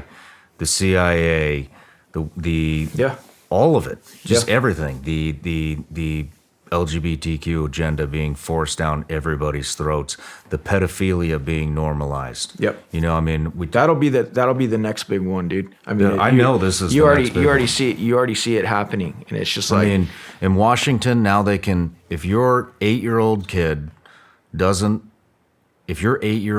wants to switch genders and you as the parent don't want that to happen, state can confiscate your kid. was that California or Washington? That is Washington. California Wow. now has, I think, three bills up, and there's I can't remember if they're a congressman or a senator, but he's saying if you love your kids, you need to leave California right now Yeah. because same type of stuff going on. Also in California, they just passed a bill that, I got a lot of flack on this with a previous episode, but I don't give a shit because this is what it is. They're normalizing pedophilia. Yeah. The way they're doing it is now there's a 10-year spread. The biggest spread could be now a judge. Basically, what this is a judge now has the power to decide if you're a pedophile that's going to wind up on the sex offender list or not. So the argument here is, oh no, they're just trying to normalize it because a 19-year-old should be able to have sex with a 17-year-old. Okay, I'm not going to argue that. Yeah. Okay, they went to high school together. I That's get how it. it starts. But you know what? A fucking 24-year-old should not be able to fuck a 14-year-old. I'm sorry. Yeah. Like a 24-year-old man having sex with a 14-year-old girl is not okay. And there's a 10-year spread. And so for anybody that's going to sit here and fucking tell me that it's okay, that's not what it is. It's an 18-year-old and a 17-year-old, or a 19-year-old and a 17-year-old, or 18-year-old and a 16-year-old. Fuck you. If that's what it was, it would be a 3, maybe 4-year spread, not a 10-year spread so that a teacher can have sex with their student. Yeah. They're doing this shit is it Minnesota? Colorado just passed something. As soon as I found out about the thing in California, I said, this is going to spread. It's already spread to 3 different states. Yeah. And then there's let's call them the minor attracted person now, Yep. because pedophile, that's offensive, Eli. Yep. That's offensive. That's what they do. They start changing the definition. But I don't know that many people that are for this. And And just in his example, I mean, look at just, this podcast hit number 4 in 58 episodes out of all podcasts. Yeah. That shit does not happen. It doesn't happen. And so we talk about this kind of stuff on this podcast. Yeah. The reason this podcast hit number 4 is we're one of the only podcasts out that are talking about this kind of shit. And so that shows you, that right there shows you how many people do not stand for this, regardless of what you see when you walk into Target, regardless of what you see when you flip on the news, when you flip on your sporting event, and that's all they're talking about. When you look at Hollywood, and that's all they're talking about. It's bullshit. It's a front. It's not even fucking real. And that's why things like this are. That's why Tucker Carlson's numbers are insane. 100%. You know, is because the majority of people are not into this. I agree, and I'm glad you are, Shawn. I'm glad you're talking about it. And in many ways, I'm glad that a lot of people just quit watching mainstream media on both sides of the aisle, because I think, and I'm glad in many ways, even though I often think technology is a big part of the problem in this country, I think it can also be a great thing, and that you can go get alternate viewpoints, opinions, hear alternative voices, etc. And I think your show is one example of that. Thank you. The point I was getting to before I went off on all these tangents is everywhere I look, I can't stand what I'm seeing happening, and it drew me to God. Yeah. It was nothing makes any sense anymore. Nothing makes sense. Well, everywhere I look. No, you're right, and it's funny because without God, there's really no intelligent design. There's no structure at all, and what you end up with is complete moral relativism, right?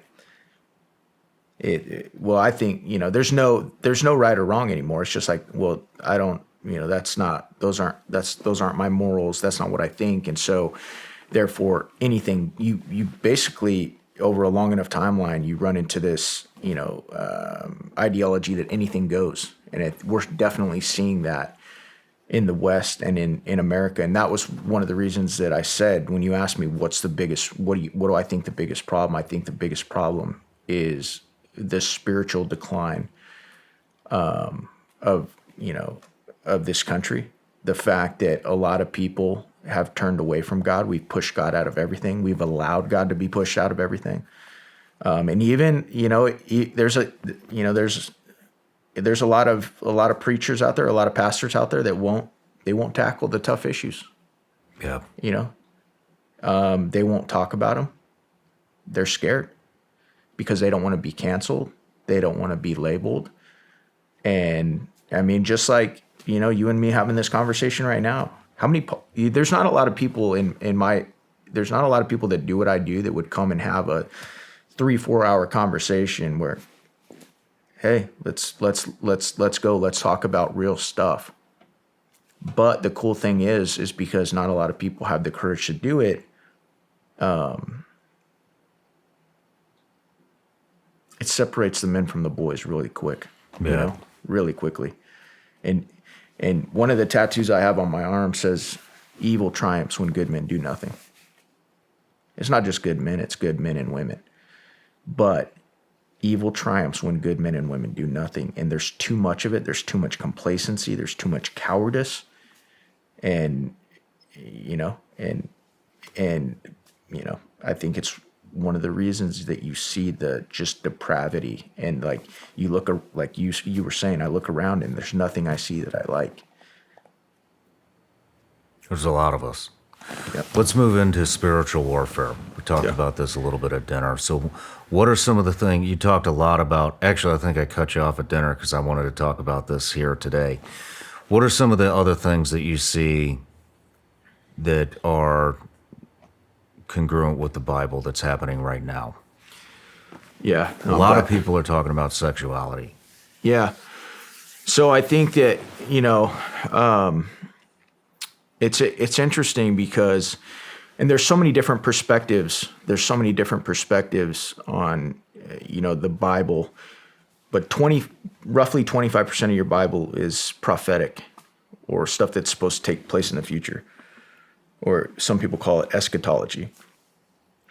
And, regardless of how many different viewpoints there is, and there's a lot of viewpoints out there, and I'm not an expert on any of them, but there is a consensus amongst many viewpoints that a lot of what's going to happen in the end of days is going to go down in the Middle East, in Jerusalem, Israel-centric, etc. The Bible is a Jerusalem-centric, Israel-centric book. It just is. When you go throughout and you read it, Israel, Judah, and then all the other nations often mentioned around, Israel. If you go look them up, what are these countries now called? You'll find out that most of the Bible that's where it centers around. And so it's just interesting when you watch some of the changes even going on in the Middle East. When you watch the fact that the U.S. is now pulling out of the Middle East, it creates a vacuum. And there's a lot of movement going on in the Middle East right now. And I think people need to keep their eyes on the Middle East, Jerusalem, Israel, because I think that when you say what's going down in the world that,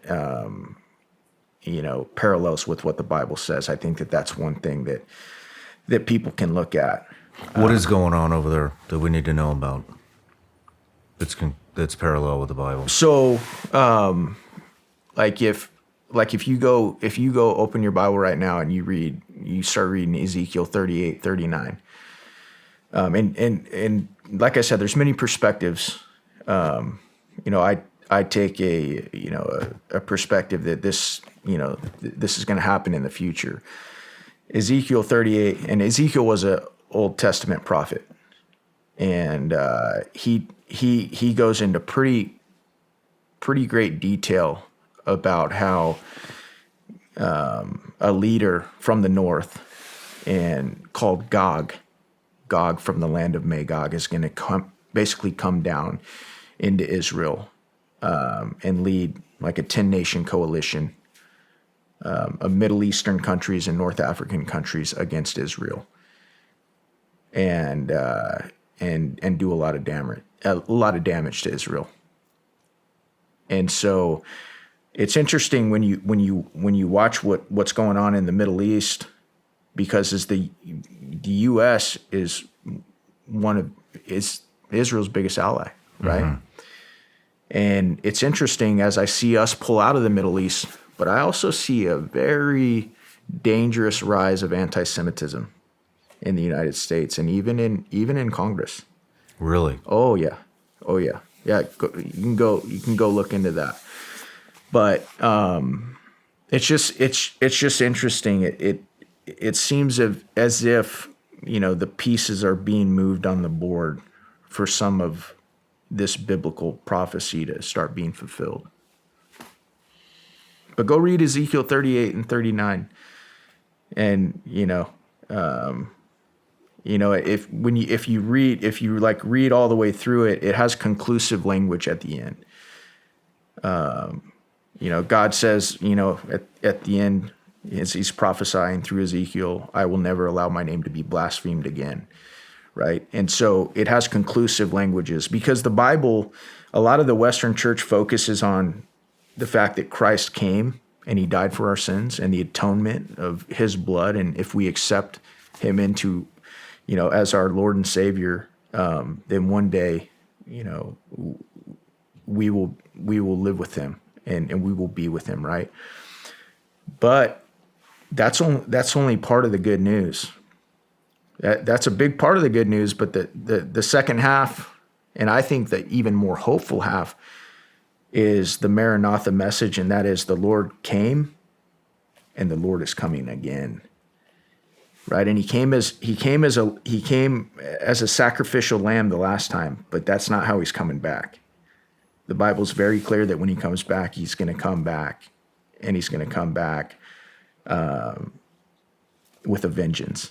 And at that point, we will finally see justice.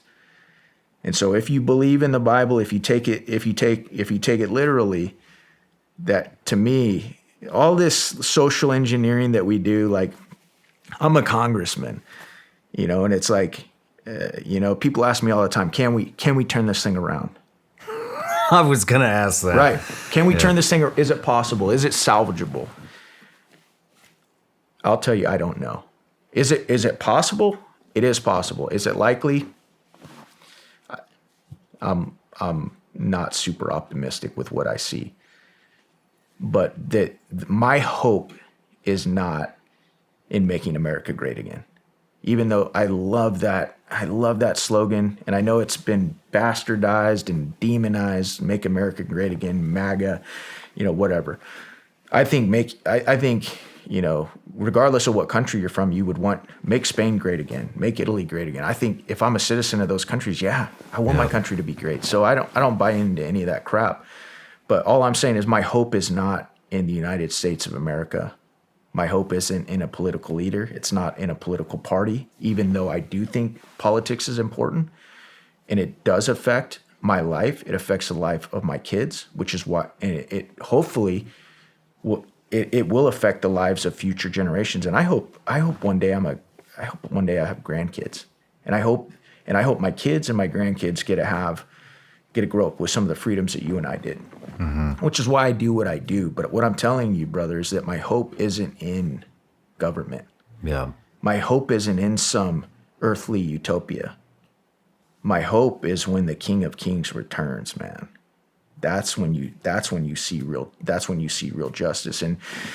And for all of you people out there, regardless of what you believe, man, I love you. I'm no better than anybody. I know that. But it's one of the only, it's like the only real hope I have, Shawn, which is why I share it with people, because I love people and I care about people. And if the Bible is right, and if it is accurate, you will get in eternity what you wanted while you lived on this earth. If you didn't want anything to do with God, that's exactly what you're going to get in eternity. And that's scary. Yeah, I don't want to see anybody. If the Bible is right, and I do believe it is, I don't want to see anybody wind up in hell. I don't. How could I? Right? So that's why I talk about stuff like this, because to me this is so much, it's so much more important than Democrat, Republican, Kevin McCarthy, the Freedom Caucus. This is where it's at, man. No, I'm 100% with you. I mean, that's I let politics get in the way of my life for quite a while now. And I shouldn't have. I feel foolish. I still let it get it. I still let it get to me. And every time I do let it get to me, I feel foolish afterwards. And because of my interviews and diving deep into different subjects, politics, sex trafficking, border, elite capture, all these different topics, I'm very well read in on a lot of the shit that's going on in the world. And from these, my conclusion is, if you want to win, you got to bring people together somehow, and you are not going to bring them together through politics. And I think the only hope that we have left is to bring people to the Bible. Yeah, but here's the interesting thing on that too. Christianity in the United States and in the West has this, like, I would say this is often cloaked in this falsified veneer that, well, if God is love and I'm a Christian, then everybody, is gonna love me. And if anybody has a problem with me, then I'm not being a Christian. That's something that's pretty common in Christianity here in America. The Bible actually says they will hate you because they hated me first. And that we're supposed to pick up our cross and follow him. What does that mean? A lot of us, myself included, like I don't want to be judged. I don't want to be labeled. It's weird, Shawn, because it's like, some people know me because of my job or things that I've said or say publicly. The people that know me personally and know my heart know that I love people. And does it bother me if your worldview or your politics negatively affects my life or the future of my kids? Yeah, it bothers me. But do I try and look past it and see the humanity in you? Yeah. The Bible tells me that we are all image bearers of God. We are all created in his image. That means every single one of us has intrinsic value, right? And so it's like politics, and I've been guilty of this so many times, too many times to count, where politics will, for me, get in the way and take over, and we both shoot pistols, front sight focus, right? You get so front sight focus on politics or what's right in front of your face, and oftentimes I forget to take a step back and remember that there's bigger things at play here. Not only from a spiritual warfare aspect, but from an eternity aspect. And yeah, admittedly, I fail at that all the time. I fail all the time. I think being a good representative of my Lord and Savior, because of my pride, because of my ego, because of my own foolishness, whatever it is. And that, but thank God that it's not my works that are going to allow me, hopefully, to spend eternity with my King and my Lord and Savior. It's because I've accepted him as my Lord and Savior, and it's grace. It's, it's faith, it's grace, and it's an amazing thing, but it takes a certain humbleness, especially for guys like us, to realize that I'm not in charge of anything. I'm like this in the timeline of history, in the timeline of eternity, my life. I'm not a big deal. I'm not a big deal. But I'll tell you who is a big deal. I'll tell you who's coming back. And when he comes back, I hope that he says, "Well done, good and faithful servant." And that's something that I always try and go back to, even though I screw it up constantly, man. So anyway, and that's, that was one of the coolest things when I saw that you had accepted Christ. I was like, oh my God, this is amazing. This is so amazing. Somebody, and I don't believe in coincidence, dude. I think it's Revelation 3:20. Says, "I stand at the door and I knock, and whoever hears my voice and opens the door, I will come in and eat with him and he with me." And it's basically just talking, God wants to have a relationship with every single one of us. But often we just we push him away. I don't need you. I got this. And then, you go through life and you get beat down. And I think if you have a certain level of wisdom, you get to a point where you're like, I don't have this.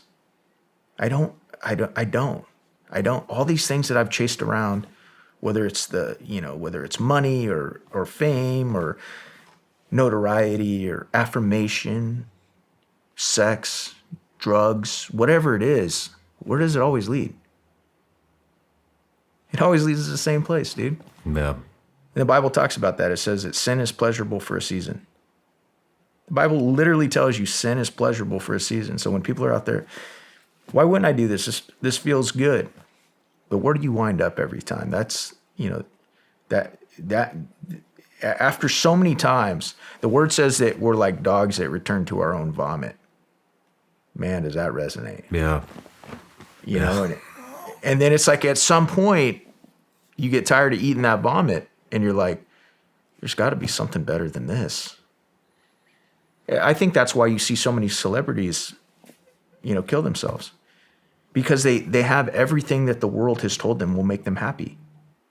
And when they get it, they're still miserable, but yet they feel awful because it's like, I have everything people would kill to live my life and I'm miserable. What's the point? Yeah. I've done it all. I've achieved it all and I'm miserable. And so it's like, you know, we've both achieved some cool things in our life. But did it ever fulfill you? I mean, you know, it's like, if it did fulfill you, you wouldn't look around and hate everything that you see. It was temporary. Yeah, and if it fulfilled me, I still wouldn't be looking for answers. And don't get me wrong, I'm still looking for answers. All I'm saying is that's the only that's the only like hope I have, dude. That's the only real hope I have is you know, that one day I'm gonna get to meet my maker. And I think it's gonna be a terrifying day in many ways. I think it's gonna be an exciting day. I think it's gonna be a terrifying, and I think, you know, I think often, you know, in religion and whatnot, we have this image of, you know, Jesus holding the little lamb. He's like this Caucasian surfer looking dude holding this little lamb. And he's like this, you know, this pacifist looking little dude. But I think, you know, every time in the scriptures that a human being encounters an angel, they're terrified. If you go throughout scripture and study, like, you know, when people encounter angels, even angels, which are lower, right? They're terrified because they're these magnificent beings, and they're beautiful, but they're terrifying at the same time. And all I'm saying is, man, it's cool that, you know, to come and be able to talk to you about real stuff, because there are people watching right now. So many people watching right now that they don't have the answer. They're lost, dude. And it's like, whether I ever get elected again, even if they kick me out tomorrow, and I think the conversations are probably already started. But, dude, if one person accepts Christ and starts looking somewhere else because of this conversation that we had, so worth it. Oh, there's gonna be. So worth it, dude. There's gonna be. You know, I mean, it's for me, and I'm new at this. You know, I've only read one book so far. And that's okay, man. And here's the other cool thing, man. It's like it's so cool when I meet Christians of all walks, because it's like even Paul. Did you know that Paul wrote a majority of the New Testament, or a really good portion of it? He was persecuting Christians. He was killing Christians, and he was imprisoning Christians. And God took that guy and he said, "Paul, why are you persecuting me?" He got a hold of him, and Paul became like this one of the most influential Christians of all times. And it's so cool, because it's like there are people watching your show that are probably like, God couldn't use me like that. I've done too much. You don't know what I've done, Shawn. You don't know what I've done, Eli. Yeah. God can get a hold of anybody. God can use anybody. It's like, and you know, it's like even when Christ was on the cross, there were two guys hanging there with him, I believe, according to the scriptures, and both of them deserved to be there. And one of them was mocking Christ, and the other was like, "Why are you mocking him? We deserve to be here." And he says to Jesus, he says, "Please remember me today when you're in heaven." And Christ looks at him and he says, "You know, I say unto you, you will be with me in paradise," because he believed that he was God and that he was going to heaven. And it's just cool, Shawn, because it's like that's another, I think, misnomer, is that a lot of us believe, well, I don't know if I have enough time to go make up for all the bad stuff I've done. That guy didn't have any time. He was going to die there on the cross. That maybe minutes, maybe an hour. He didn't have time to climb off the cross and go do more good things than he did bad things. And that's one of the cool things is that, you know, if you're willing to relinquish that control and be like, I'm broken. I got nothing. I got nothing, but I believe you got something, Lord, and I want it. I'm willing to give that a shot, and I want to make you my Lord and Savior, man. It's game changer. Game changer. It's helping me, man. It's one of the only. It's like one of the only things I get fired up about anymore because I'm like you, man. I look out at the landscape and I'm just like, oh my God, dude. Nothing makes any sense. Oh my God, dude. Nothing makes any sense anymore. This is what's turned into my moral compass, you know, and it's really weird. You know, I haven't even read half of it yet, and but I'll tell you this: it's given me the courage to have these discussions. It's given me the courage to go, you know what? I don't really fucking care if I get canceled anymore because I know I'm standing up for what I believe in. Yeah. You know, and it's, I haven't mastered this yet by any means, but forgiveness is the hardest thing I think that I'm going to encounter. But I'm starting to learn, you know, how to forgive and how to look past some of the flaws, especially with the politics shit, you know, and I think this, like I said, I mean, look at all the division we've seen, you know, since, for me, I guess since the war started, and it's just been progressively getting worse and worse and worse. And then, you know, I don't care what anybody thinks. But I'm just going to say it. Then Trump came in and you really saw it. When he entered that presidential election, you really saw division start setting. And I remember watching people throw eggs in women's faces that were going to vote for him. And then we saw the rise of BLM and Antifa. And look, I'm just, the division is on both sides. You know, sure. There's For sure. It looks like a shit show, no matter, you know, we got Nazi flags and Confederate flags, and you know, that's what the right is being portrayed as, and then on the left you've got LGBTQ and Antifa and BLM, and it's why is this happening? Nothing makes any sense, you know, and it's that's what drew me to it, and that's now my moral compass, and it is, man. It's given me a lot of courage. It's a guide. It will guide you if you let it. And that's why the scripture says, "Thy word is a lamp unto my feet and a light unto my path," because it's dark out there, man. It's dark, bro, and it's doesn't it seem like it's just getting darker and darker. And like, so my advice to those folks out there that feel like, sometimes I even feel like, oh my God, nothing makes sense. It's so dark out there. Everywhere I look, I see wickedness, evil, you know, just like division.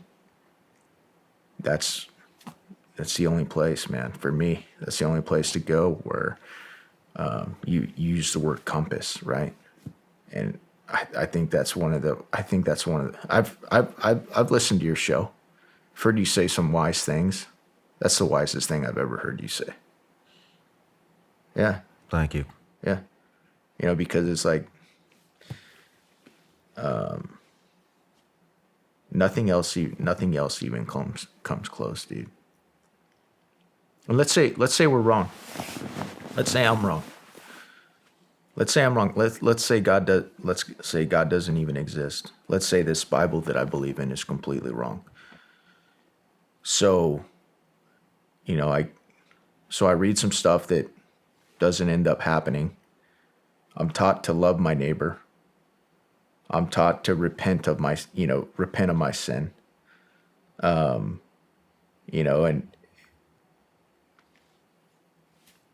I think you're going to live a better life no matter what, whether it's right or wrong, right? I mean, just practically. And I do believe 100% it's right. All I'm saying is, like, even if, it's like, even if I'm wrong, in my opinion, and I know not everybody agrees with this, but, the teachings of the Bible call me to, love my enemy, right? Mm-hmm.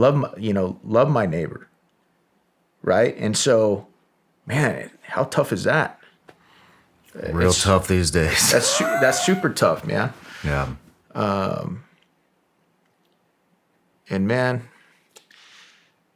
I'm glad I don't have to be the judge at the end of this whole thing and sort it out. Eli's not going to be anybody's judge. Neither is Shawn Ryan. But there is, I do believe there is one righteous judge that is going to come back and separate us like the sheep and the goats, and that's what the word says. And I really hope I'm on the right side of that, man. Yeah, me too.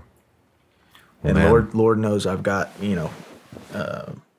plenty of my own sin, and plenty of my own failure, plenty of my own embarrassment, and on and on and on and on. But like I said, that's like at 43 years old, that's like one of the only things that gets me excited.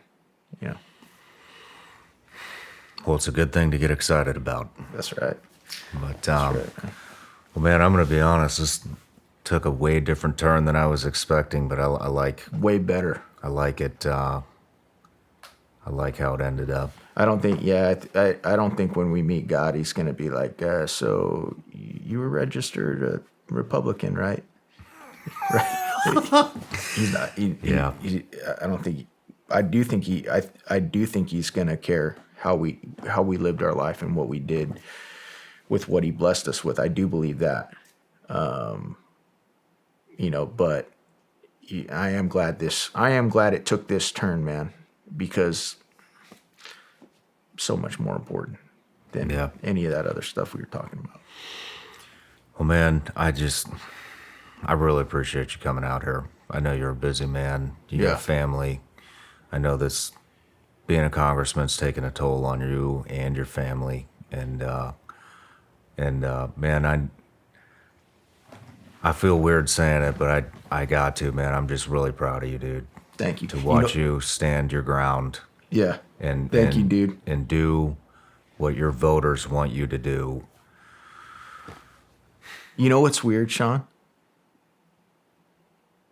Is that before I was actually asked to consider running for Congress. I don't know if I told you that. And but anyway, I was confused, and I was like, "Oh man, I don't know. I'm very interested in politics. I find it fascinating, but more importantly, the mission side of it, trying to fight for my country again, go serve my country again, like that's just core to who I am." And it was weird because I was talking to my wife, and I was like, "Babe," she was like, after like a week after we talked to an individual who does this type of stuff for a living, and she's like, "Eli, no, why aren't you jumping at this opportunity? Normally, if you got asked to do something like that, like you'd be all over it." Because I've always been like a risk taker, swing for the fences, fail a bunch of times. Every once in a while, you hit one out of the park, right? But I was like, babe, I feel confused because I felt like God was calling me into ministry. And I actually told my friends that. I feel like God's calling me into ministry. And it was so cool, Shawn, because my wife, she looks at me and she says, "Eli, do you not think God can use you in Washington, D.C.? Do you not think God can use you in whatever path he calls you into?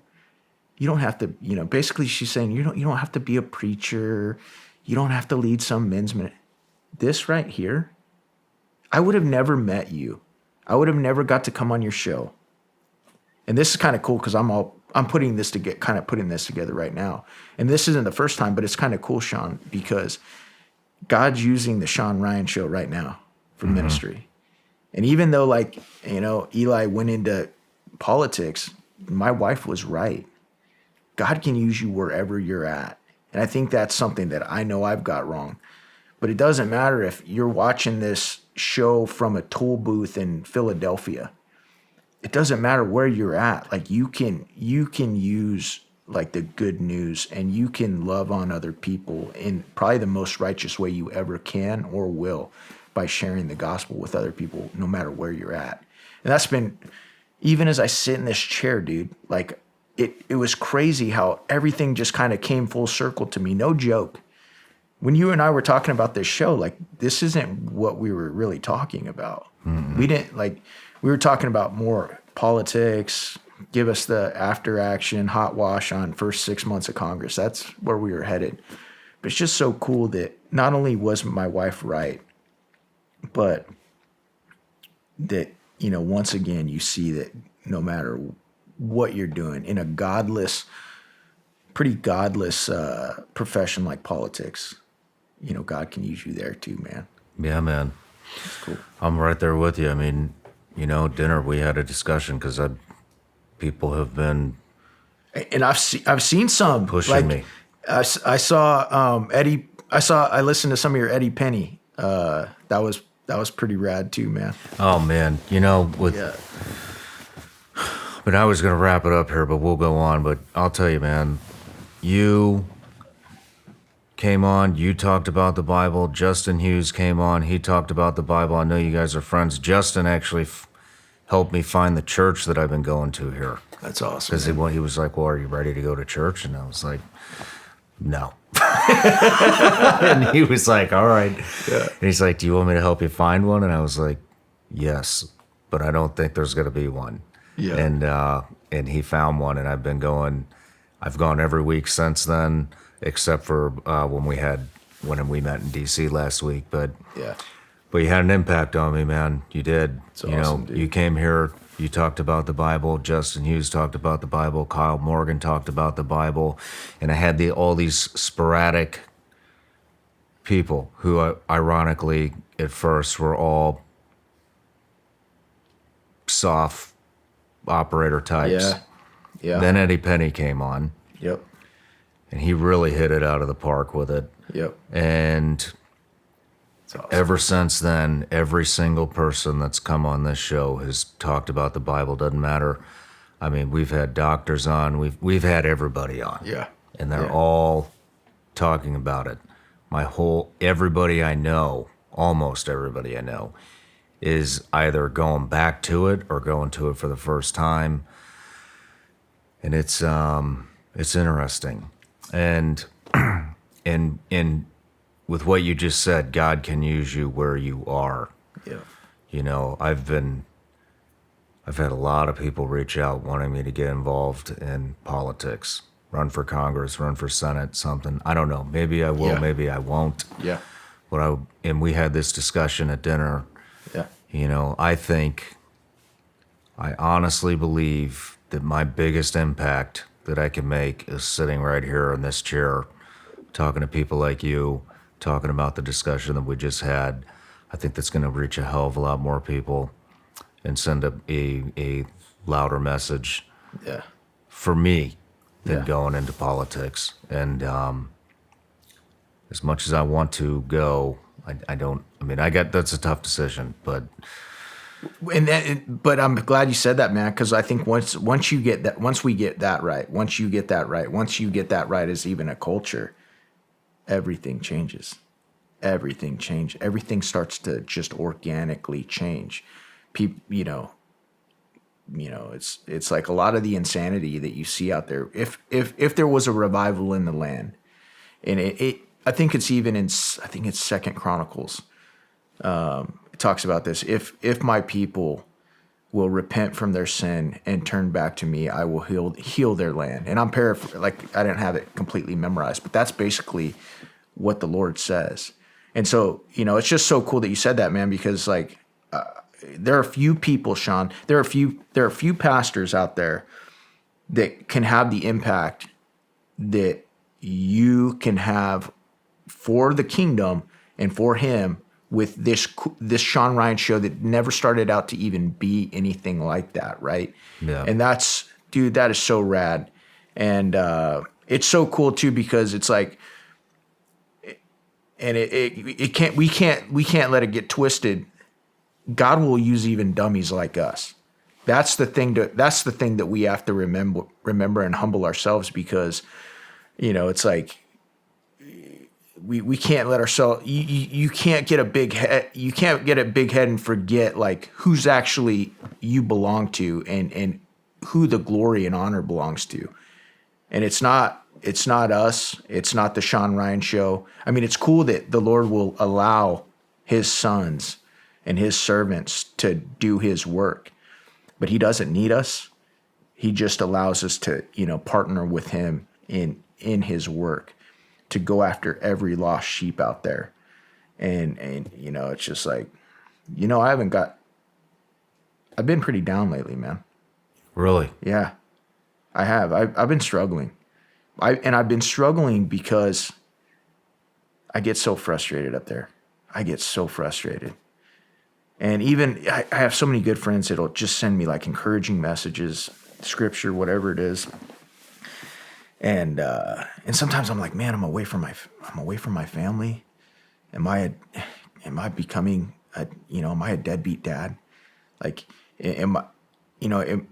by trying to fight for my kids' future, am I losing my family in the process? And just, when you're away from your family, you're getting your tail whipped.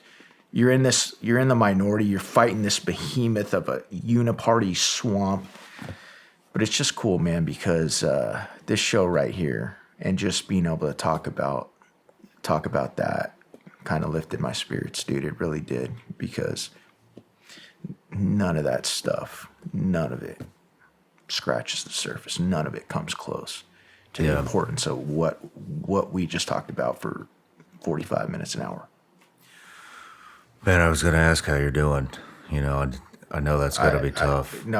I do, man. I struggle, because it's just like, and it's hard too, man, because like when people that you know and love, and everybody has their own perspective, but people that I know and love, I feel like have, just been devoured by the system, the swamp, the Uniparty. That's hard. Yeah. It's hard, because it's like if it were to happen to you, and I love you and I care about you, like I might say something like initially, like, what are you doing? But then I'd let you do your thing, because I respect your individuality. I respect the relationship you have with your voters.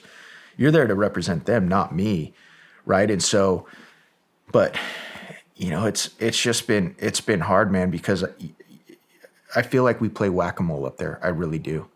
And it's just like, this wheel's falling off over here. This wheel's falling off over here. Voters are like, what are you gonna turn this thing around already? And I'm like, oh God, I'm trying, brother.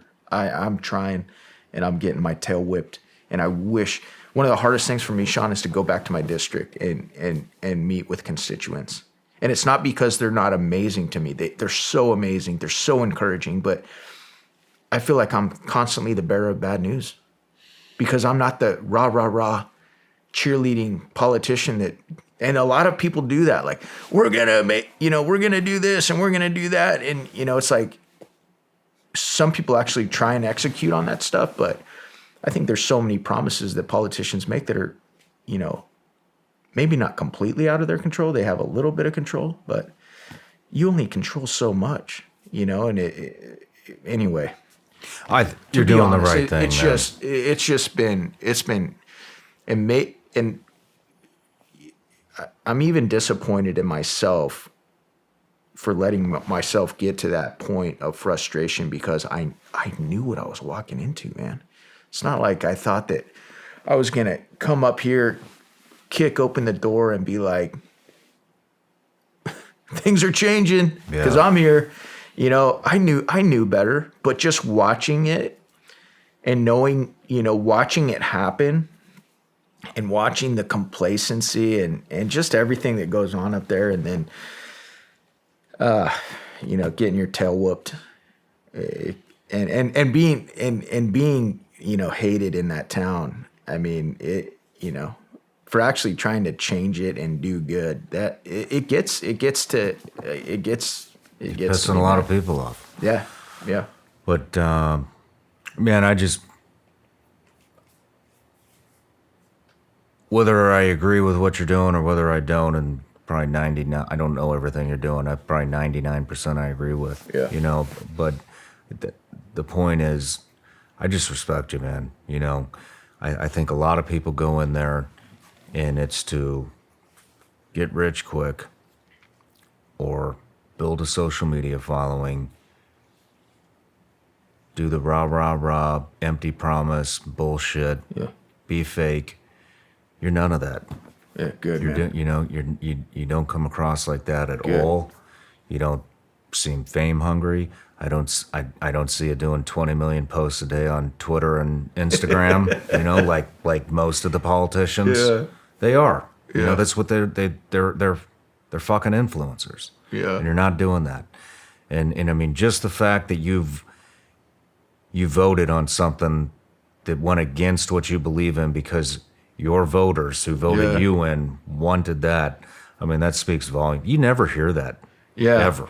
Yeah, man, that was so tough. It was funny. I was walking off the floor, and there were a couple of the older guys that I respect and kind of have been teammates and mentors, and they could tell like that I was distraught, man. Like I was like, it got to me, man. I was like, oh my God, dude, this is a big vote. This is a big deal. And a couple of them were like, Eli, it's gonna be okay, man. It's gonna be okay, dude. But.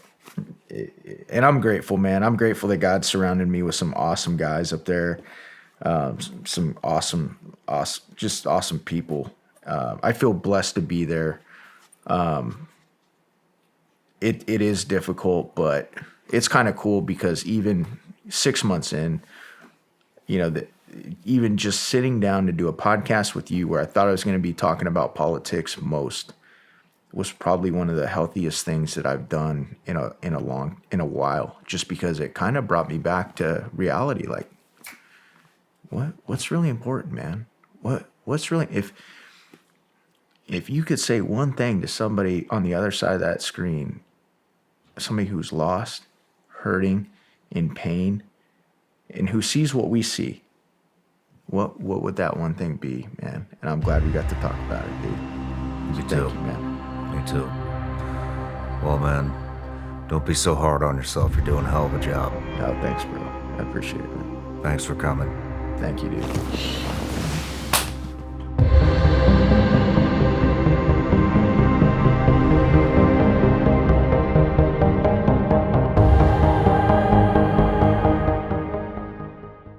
Hey everybody, I'm Shawn Ryan. Click here to subscribe to the Shawn Ryan Show YouTube channel for the hottest and most compelling interviews that you will not see anywhere else. I've also made a playlist of all the previous SRS episodes so they're easy to find. You can find that right here.